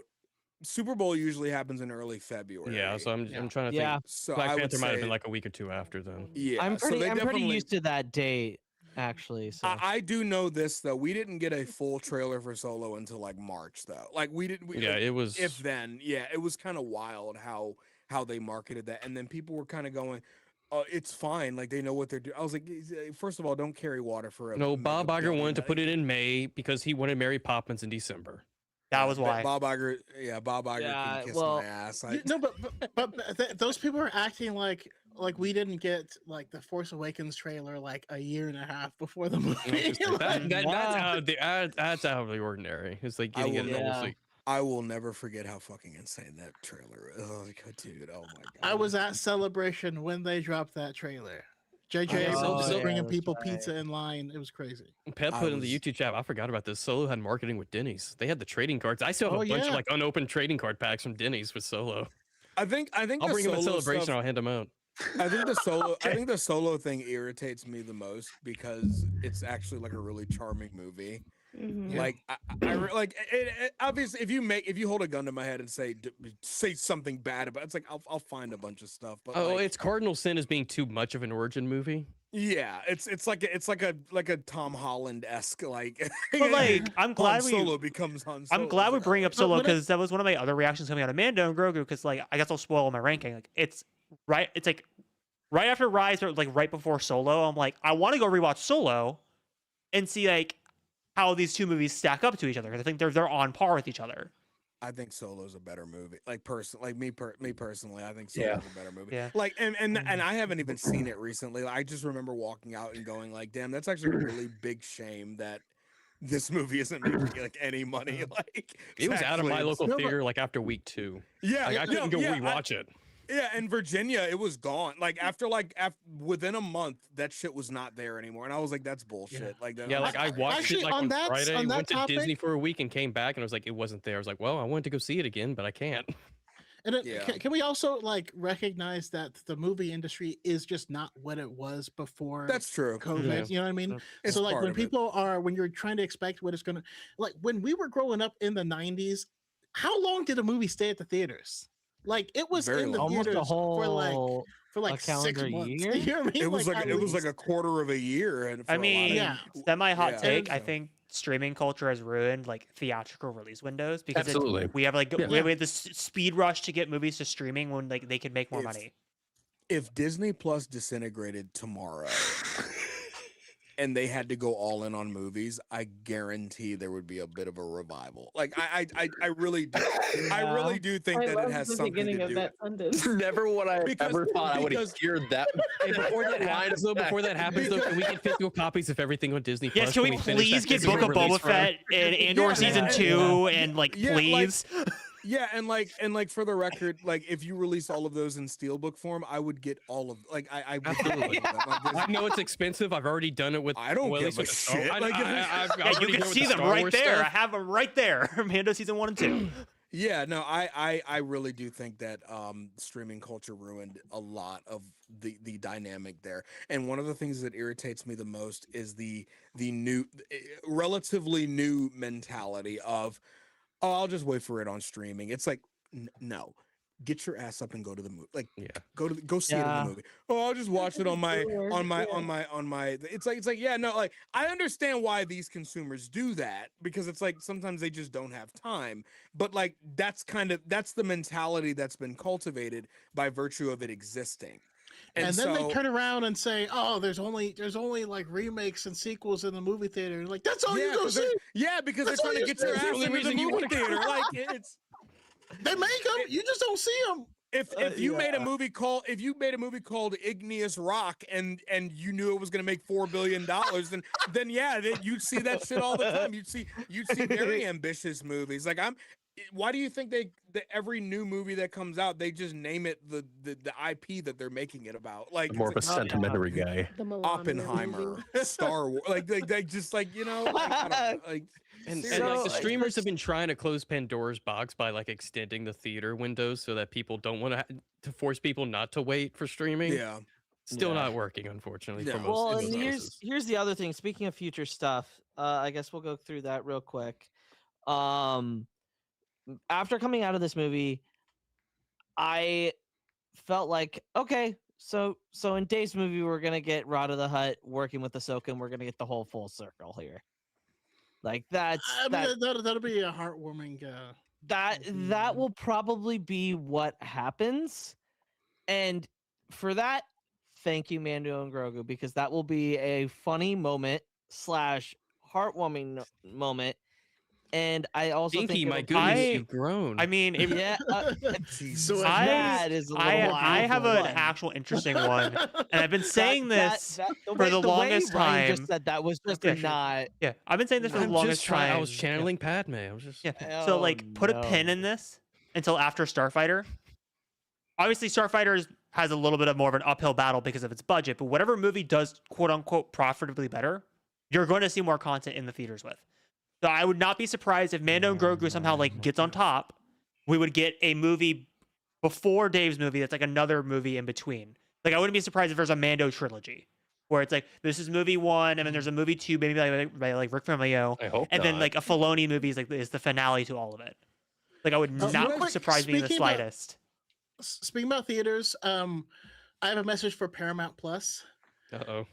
Nobody wants your goddamn subscription service. Nobody. Yes. Nobody. Agreed. No one wants Agreed. it. Just put stuff in the Agreed. theaters. Give us Avatar: The Last Airbender movie. Yeah, the last time I please. had a subscription for Paramount Plus, it was like a free subscription for like the new Halo show. And after episode 2, I was like, yeah, I'm good. Like we're good. Like we're Yeah, done. I was We're done done. halfway We're through done. this season 1 and never revisited. I'm Yeah. good. But like, I'm good. I got bored of pirating Paramount Plus stuff. I was like, That it wasn't even worth not, it. not worth but it. like, yeah, the reason I would bring that never up pirate. is What are you like, talking about? I would never pirate. Yeah. What do What's you mean? pirate? What? anyway, What's pirating? yeah, How the do you do reason that? I bring this up is because it's like I do feel like I want to be a pirate. if this movie does insanely well, like the way we're projecting it to go, I would not Have be you watched surprised if we Skeleton get more Crew? Mandalorian, Mandoverse era stuff in the theaters instead of streaming. That was my point. I agree. And I'm gonna go see the movie again just to support that. Yeah, and if Starfighter does some miraculously better, I would not be surprised if we get more like Episode 9 stuff. I will see I'm- Starfighter 10 times if I need to. Sean Levy has like a weird ability to make movies that Oh my generate- god. I have a little anecdote thing because I mentioned my sister works for Disney. And so I was her +1 to like a focus group for Deadpool and Wolverine before like effects were finished or whatever. And then so I'm in the focus group and it's a bunch of like nerds derogatory being like like talking about how the film should have been like rewritten completely, like not giving like actual critiques in the way Substance? that are like productive to a focus group. In the back of the fucking room is Sean Levi the fuck? walking out. My sister was like, "Isn't that?" And it was like him and the main actors hearing all of this. all This these movie fucking dumbasses. sucks. Oh shit. And then, We got and the then comic book guy from Simpsons just like giving his Yeah. critique. To Josh's point, like there's obviously a difference between like giving your critiques to a film versus like nerds just being annoying. I'm a nerd too, so I get to say it. But Well, also, like, I remember there's a really good video by David S. Sandberg who did the Shazam movies, where it's like, because he did like a hilarious video that makes fun of that exact scenario, where it's like, he basically, because the whole video is him destroying the myth behind test screenings, and because that's the whole joke of the video, and he brings up like near the end, he goes, do you guys like think actually like these like big budget movies are getting test screened? They're like, no, they're like the smallest like directors, like who do you know type family members who will get sworn to secrecy. A lot of it's internal, yeah. 100%. It's like an internal poll in politics. Mhm. Whenever you see somebody put out an internal poll, one sec. Jesus. Uh-oh. Actually, never mind. Don't worry about what I have to say. Well, no, because like I'll build off of it. Like, sorry, like not to like steal your point, but Don't as you die say, on us. like My body's telling me to go fuck myself. because like It's David okay. S. Sandberg, like even in that video said, like he goes, I don't really care what the group people say during the test screening. He's like, I value the people like actual written notes, like the individual person's they written don't give notes. a shit. They didn't listen. No, because it's like They just said this fucking. well, no, because like blows." the group discussions don't do anything because it's just group mob mentality. Like it's just like one person will speak up and then like everyone's like, yeah. The only thing that was like different was there was like, I'm sorry, I'm like so off topic. There's like a weird hyperfixation on like the bulge size of the nice Deadpool. There were like so many, like that was like an ongoing bit. And then and like the final They were and, just like, trying to take off work that day. yeah, and then in the final fight, there was not the final on-brand fight, but like there was a Deadpool thing I've bunch of ever like heard in my life. editing Christ. that was like weird, and we were like, hey, this was like a little. That was the only, aside from that, it was a bunch of people being like, I think this movie should be entirely scrapped and rewritten, and we were like, hey, so we're not here to do that right now. Yeah, like, so the focus groups there's specific things that they're doing. So like I was part of a group of Star Wars fans who were being asked to test and review certain parts of like an upcoming game. And there are certain things that they can change or can add, or okay, well the maybe the menu should be like this, or this menu was just difficult to navigate and stuff like that. But there was other things where they're like, yeah, we're not changing that. I've done the same thing for Halo. And it's just like eventually it gets to a point where like, yeah, we're not focusing on that anymore. We're like 3 months out. We can't do that. Yeah. Yeah, Right. exactly. But all right, final closing thoughts. I feel like the group is kind of all in that 7 to 7.5 range. I got a 6. I think I'm at the right? lowest of everybody. I gave it a Stop. 6. It's at a 5. It's at a 5. Not the fact that Choco just started. I'm watching it in real time now. I'm watching the stream delayed, and it's just Stop. 7. I said it before you. I did it before you guys said it, but you guys said it as I was doing it, and it just worked. I gave it a 6.5. It's fine. It's Yeah. fine. I was at a 7.5. My takeaway is that I'm glad Star Wars is back in the movie theaters again, because 100%. I really do think that it's like a cultural phenomenon. Like the fear mongering over it being like, dude, is Star Wars dying? It's like, if I hear that shit one more time, like I swear to God, like we've gone through this every other day. So many people going up with their blue check marks that they paid for, Yeah. and going like, dude, like I saw 2 people at my theater and they didn't actually go see the movie. It's like they're just lying. Like it's like dude, like a day might come when this IP isn't resonating as much as it could, but I do think that day. But today is not. Yeah, no. Actually, unironically, today is not that day. I think there are enough people like on the layman level going like, yeah, dude, like Star Wars. I remember that guy, the Mandalorian, Baby Yoda. Let's go see that. And enough people will be like that where it'll make $400 million. You know what I'm saying? Like I'm not worried about it right now. Yeah, that's fair. It's fine. Char, Vanessa. Very simple. I'm gonna give it a 6 out of 10. Yeah. Just like Leahy in that one Trailer Park Boys episode. I don't know if you guys ever seen Trailer Park Boys, but 6 out of 10. Yeah, Luke, if you or anyone in the chat can find the image of Carl Weathers as mentioned in the movie, I would appreciate that, because I was a little bit bummed by them not mentioning anything about Grief Karga or Carl Weathers. So. Yeah. I'd appreciate the that reference too. I'd like said to see it. it was like Apollo Weathers was Apollo Weathers. It was like Weathers it was like a Apollo. shop or Weathers something. Apollo.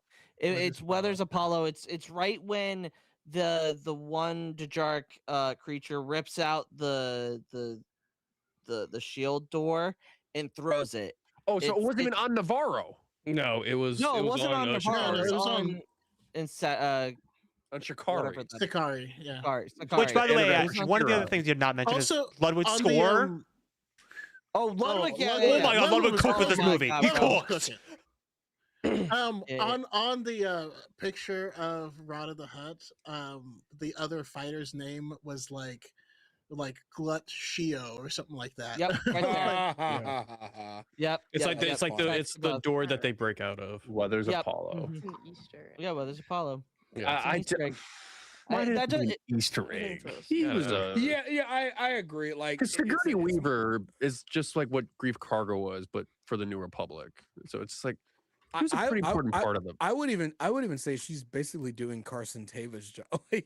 No, like, 100%. That's what it Yeah. actually, like when she was talking, I was like, this is some shit that Carson Tava would tell him. Like, Hey, when he showed up on screen, the guy next to me on my screening on Thursday was like, "Dude," he loved it when Carson Teva showed up.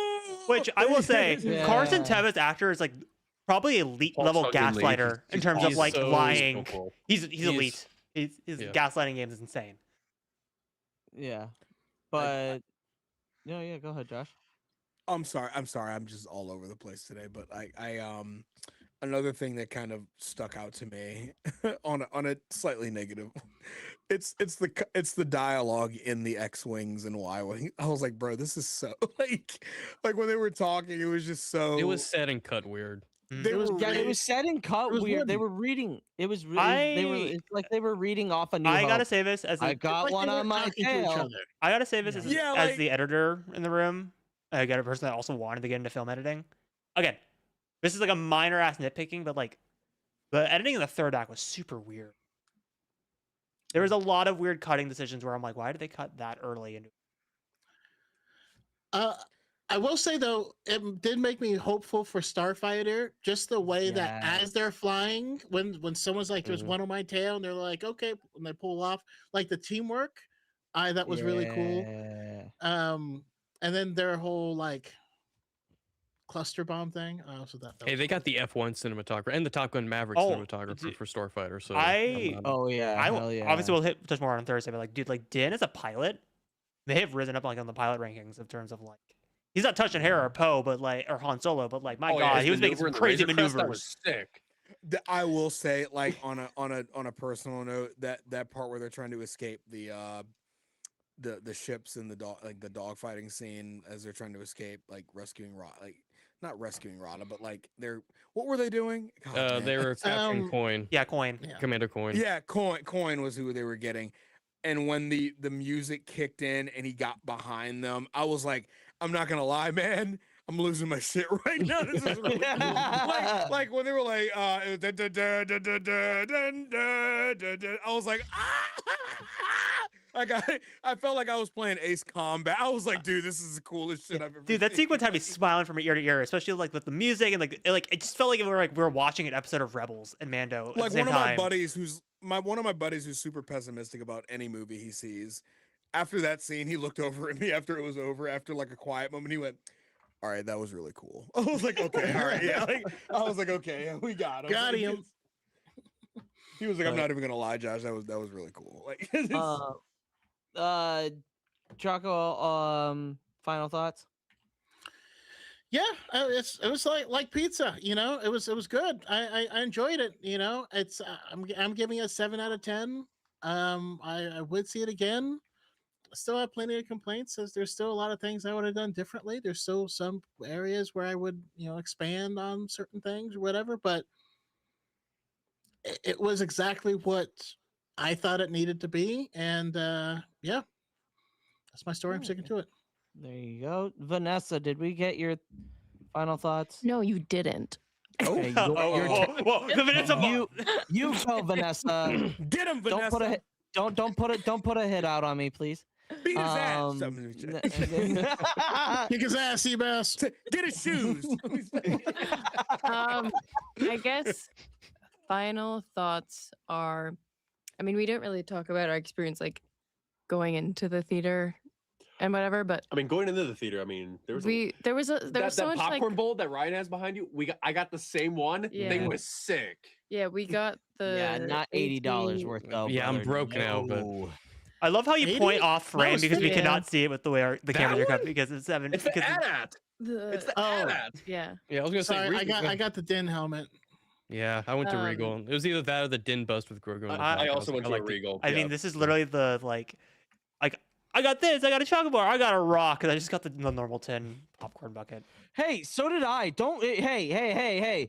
We do not put down the tin bucket in our family here. We do not. I mean, do compared to that. the AT-AT and the Mando helmet, I think it's. I actually prefer it, even though the AT-AT is pretty cool. AT-AT. Okay, yeah, that thing is sick. This is practically AT-AT like a is vintage cool. collection toy. Like I But can get my 3.75 inch toys and just. Which I was talking about that to her today. I was like, wait, where in the movie does Mando mount the side of the AT-AT? And we were like, what? I He can't climbs wait the for it to feet. He He happen, climbs it but- like Luke style, and then climbs into the middle of it. Yeah. But no, there was so much like buzz and like happiness and excitement between us and like everyone else and like the concessions and going into the theater. I will say that like everyone exiting the theater, that like buzz was a bit dulled. I'm not gonna be like, oh, this is more of a reason. I have a bunch of like things that I could nitpick about, but I'm not gonna be an asshole and like go all into every single little detail. Like I just don't care enough to be like, well, this.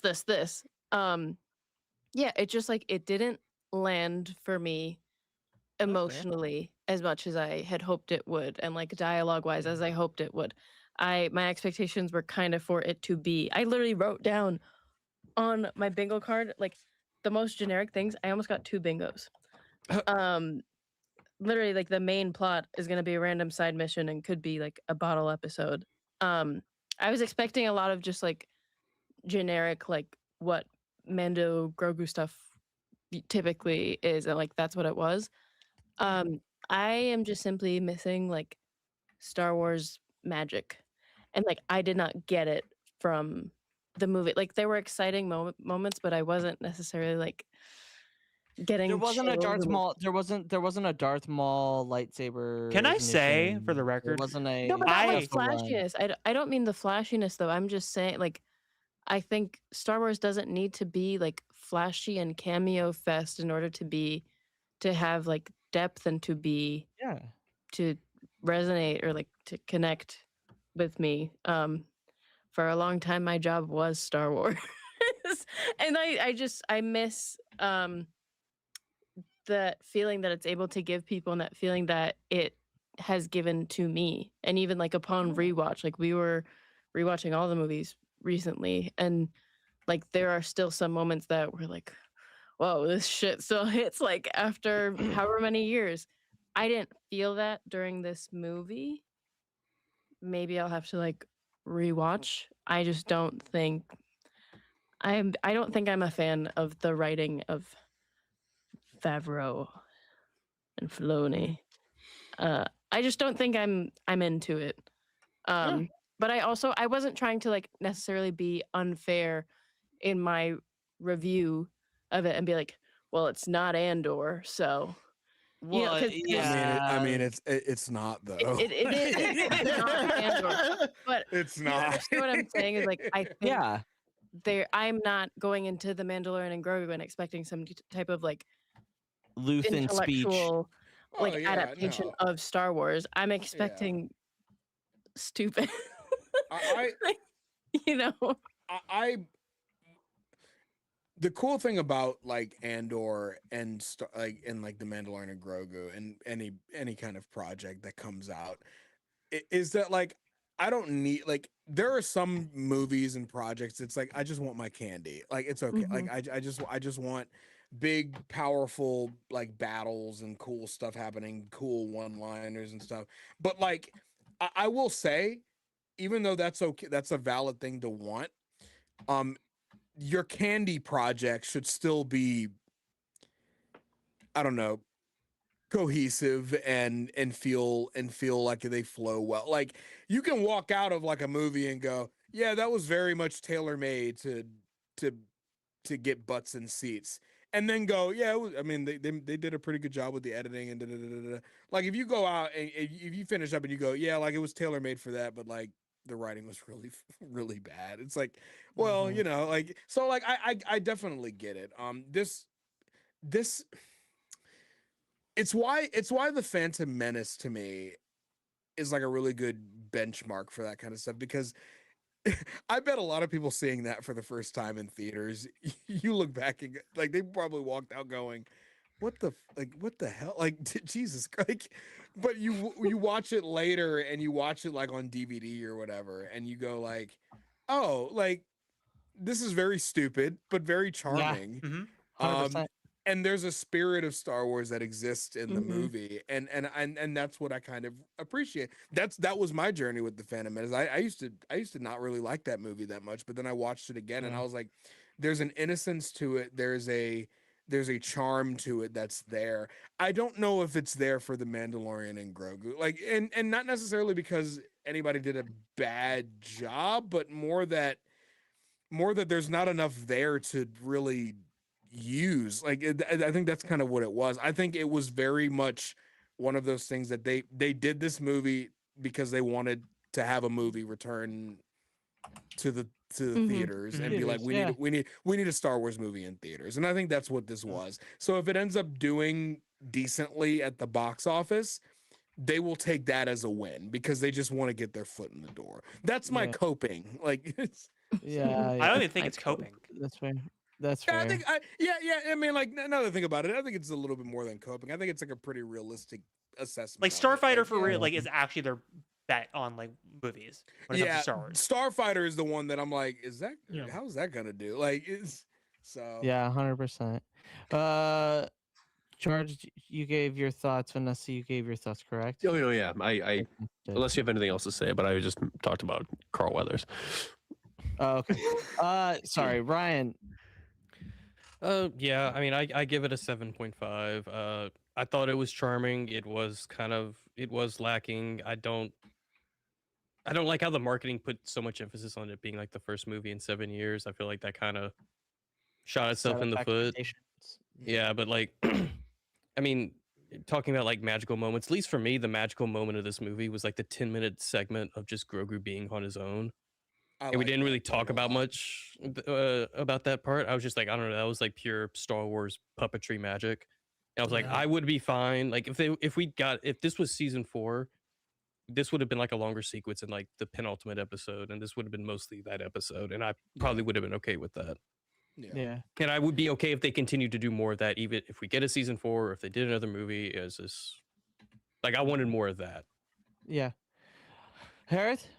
No, I think most of it, like we've hit on already. Like, I'd rate it a 6 out of 10 personally myself. Again, I think it's solid with some issues, but like for the most part, I think it's.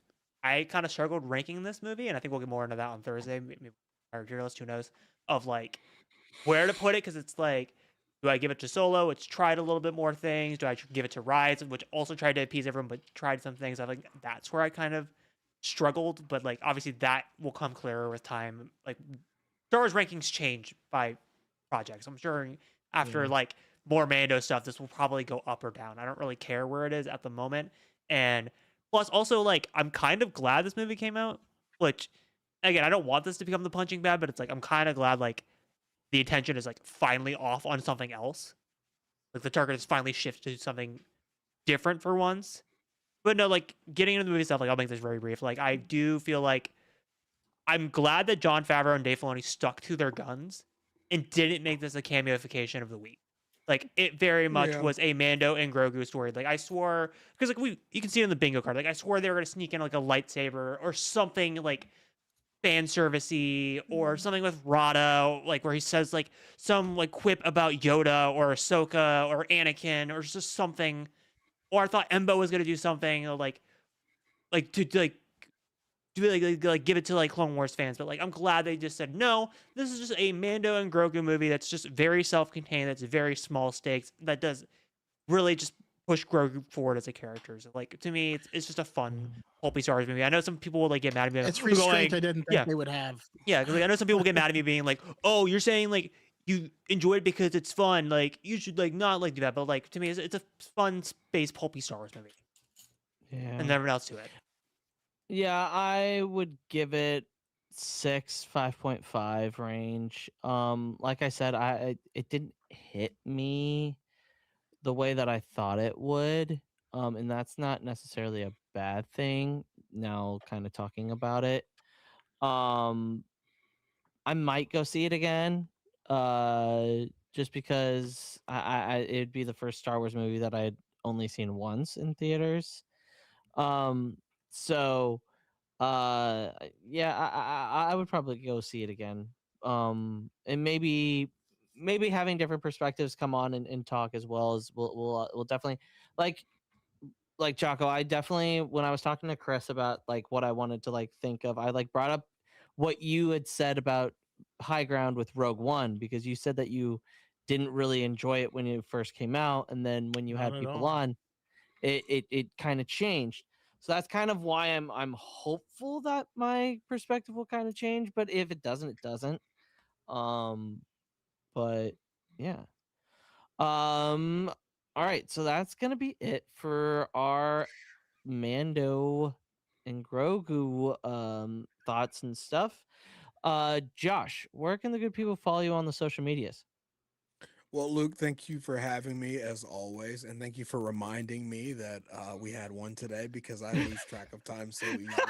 It's okay. I would have smooth played Marvel Rivals and then went to bed and not known. Like I would have woken up. So I appreciate the reminders. I appreciate it. I always love talking to you, buddy. You guys can find me at on Twitter. I'm a little spicier on Twitter though, so I caution you. I love your Twitter. Thank you. I appreciate it. Big fan. Validation. I will The now perfect get amount more. of spice. Yeah, I appreciate it. Thank you. I appreciate it. But you guys can find me on Twitter, mainly all the main social media accounts. TikTok mainly. That's where I do most of my Star Wars stuff. I've been doing a big shift over to Star Wars on TikTok, back to Star Wars. I started off there and then drifted off a little bit, and then now I'm moving back to it the last couple of months, and it's actually kind of fun to be able to revisit it again. It's a fun experience. And Instagram, I kind of just repost my TikTok videos there. They don't pay me. I mean, you'd be give a shooting shit. yourself in Like the foot Instagram is not doing to. better than TikTok in Dude, some like, places. It's put it just like, everywhere. Are they? well, Yes. at least for me. No, well, at least not payment or anything, but just like Oh, views. yeah, if I No, was I it's gonna can say- something. I can speak. I don't That's the get paid part I through can No, say, like, but I'm they don't like, give- No, I can speak that too. Like pod ones on like shorts and reels have been doing better than TikTok lately. Surprising. Oh yeah, 100%. It's the Yeah. algorithm is real. I joined, and once I started posting my stuff on Instagram, like they had just gotten rid of their creator program, and I was like, Yeah, all right, yeah. so fuck you guys. I'm sorry. Like, they were like, yeah, so we're not doing that anymore. Have fun. And I was like, oh, okay, I see how it is. That's cool. I will not be giving you any business. Like, so, but anyway, you guys can find me on the main social media apps. Thank you guys again for having me. Absolutely, I it's always a appreciate it. pleasure. And we look forward to doing reactions and talking House of the Dragon here in the next couple of weeks. Oh yeah, that's coming out this year too. I forgot. 2 weeks. or That's 3 coming. weeks. No, 3 that's weeks. coming out in a month. Little Jesus. less than a month. So you better get. yeah, we- clear your we- schedule. We better, They're we going to better want get you this. on. We better get. Because I don't know. I'm not a big game. Game of Thrones guy, so they need Well, somebody. Well, I read the book, so I kind of like know the general beats, but like on a general level, like yeah, no, it's gonna be fun. It's gonna be a lot of fun. Yeah, it will be a lot of fun. I'm looking forward to that. Brandon. Yeah, you can find me, Darth Choco, everywhere. I actually started making TikToks again after being gone. Star Wars TikTok is better with Choco on it. Let's go. for a long Yeah, time. 100%. We need you. We need the light. And yeah, Diet in the Force, Fridays at 5 p.m. Pacific time. We would be honored if you would join us. Heck yeah. Oh, I get that. Char. Yeah, it's a reference. I get that. Yeah. I got that reference. Char. You can find me on TikTok, Twitter, and Instagram at CharCharJ, as spelled right here. Right here. Well, I don't know what You had it right the no, first no, time. you were right. You were right the second time. You were right the second time. And then you can find me on the Pod Ones podcast whenever I will be. I'll be here this upcoming Thursday to talk about Yes, more you will Mandalorian and be, Grogu. you will, and then some other stuff. Vanessa, thank you for coming on. Of course. Where can if anybody wants to follow you? If anyone wants to find me. I'll follow you. Vanessa was merciless, bro. She was like, "Yeah, Yeah, I'm not gonna lie, this she- movie kind of fucking sucked." Wait, what did you say? She was like, "Yeah, I'm in here with a bunch of Star Wars creators, but I fucking hated this movie." Is there still Well, Vanessa art to see? Okay. I'm Um, joking, by the way. I No, I have Instagram. I deleted my TikTok, so Well, I don't use that. I have my Instagram, but it's like my personal account. If anyone wants to follow me on there, it's private. Yeah, see, I don't have these two anything be necessarily to see these two promote. be I'm sure these- if people want to find me, they'll find me. yeah. Yeah, no, I'm curious You if you did still find do me. art. Anywhere. What'd you say? Art. If you Your still art do was art. really good. I made him paintings for his birthday. I made him. Oh my god! Oh my god! Josh get a kick out of it. Yeah, I made like a Night of the Seven Kingdoms paintings oh, for his birthday. that's They're actually cool. fine really for- good. It was Alright. it's essentially the image of when Baelor is coming through the gate I'll find at it. the end of episode 4. Okay. I and then painted his shield. Ooh. Oh, that's Oh cool. damn. The And then- elm tree and yeah, Summer leaves. Summer leaves dunk. Baelor, like. the elm's alive, man. I have another one that I'm working on. Oh, and then do I have a photo of the drawing? Of egg? Yeah. Oh. I'm gonna scroll and find. You guys talk, and I'll. All right. Ryan, where can the good people follow you? They can find me at RyanPW_ over on Twitter and TikTok. And I don't typically advertise my Instagram, but I've been posting there a bit more lately. They can find me there at RyanPWright over on Instagram. So. And where? And Thursday. Andor. Oh, Thursday. Every Thursday's on Andor. Pod Ones. He said Andor. I thought you were waiting for me to plug Gridiron Guys. I'm like, we're still a couple of months away from football season. No. Yeah, we still got off season stuff. And Josh, we will be. I will be picking your brain to see if you want to come on, talk some football. If the Dallas Oh, the Cowboys go with suck. him. We'll see. Yeah, we don't need to talk Cowboys. We don't need Who to the talk fuck Cowboys. said that? Wait. There's Whenever I hear that shit, my first question is always, "Who's your team?" Oh God, here we go. Because like I don't need a Browns fan up my ass talking shit about like the Dallas Cow. Like, come on, man. What about like, a Saints fan? How about that? No, I won't hear that from a Saints fan. Look, I live in like North Louisiana, and somehow I get Cowboys games before I get Saints games on TV. So Yeah, because Yo. oh God, I was gonna be really mean. Like, We're the Cowboys. I live in wanna know Louisiana. why? I love how Cowboys Char games. started this shit, but You he's like wanna know hiding why? in the back. What? I'm not hiding. Dallas You got Cowboys Caleb sphere of down, I influence bear takes down, okay? precedent. Yeah. No, that's it. Dallas Cowboy fans are more angry at the team than anyone else in the world. So yeah, I'll take any criticism of them because I hate them too. I love them, but I hate them. Like, I what do you mean? I love when Jerry Jones, after we get blown out 40-0, he goes up and goes, I can't believe this happened. Really, dude. I don't know. I don't know what we could have done. You know, if you get on that horse, you got to ride it. What the fuck are you talking about? What does that even mean? Yeah, he could go up there. He could go up there and start speaking Arabish from Star Wars, and I'd be like, yeah, that's about what I got from. I'll do you one better. Geonosian. Echuta. Echuta. Do you want Wanga. Dewana. How would he say Dewana Wunga? Yeah, I was gonna say we didn't bring up how Din Wanga. said that to Rada. Yeah. Oh yeah, we'll talk Gosh. about that. We'll talk about more of that. It Hereth, depends on my mood, Luke. We'll see. We'll see. if they're like if they're we're 5-0, if they're 5-0 after week 6, If You we're know, 0-10, Luke. and It's funny you conversely- break up week 5 because you know there's a certain Thursday night game. oh, is it Bucks, Tampa Cowboys. Boys? Oh yeah, I Ooh. And if we're 0-6 going into there, don't even reach out to me because I'll touch that. That'll make it Hey, great. Josh, That'll are you make the interested podcast in- great. Hey, Josh, are you interested in green text? Oh, he blocked me. Okay, yeah, cool. Oh, that's strange. Didn't go through. Yeah, don't piss me off, Luke. Don't test me. I get really mad when this fucking team. No, I won't. My only thing will be like, damn, I'm sorry. That's all I'm gonna say. I don't want to hear shit. No, you don't understand.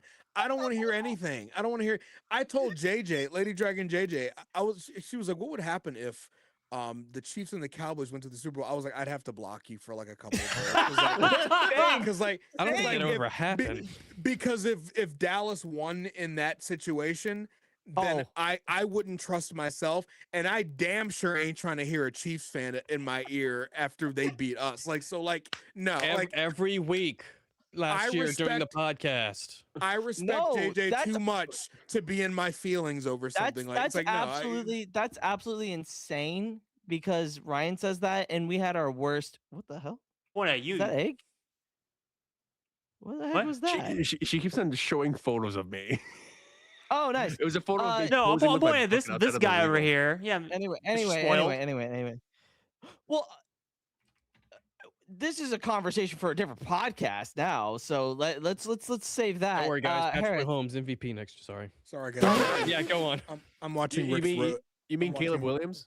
I'm watching Rick's Road right now. Oh, he's watching Me Peak. too. Anyway, It's the Marva speech. It's really good. yeah. Anyway, Oh. I guess well, Josh is watching Peak. You can find me over at Hereth Productions on TikTok, Instagram, and Threads, and I guess Twitter now. And of course, you can find me over at the Pod Ones podcast on every Thursday. We're about getting ready Let for me know when house. Brasso throws the stone. She's getting ready to say fighting these bastards, so he's getting ready to.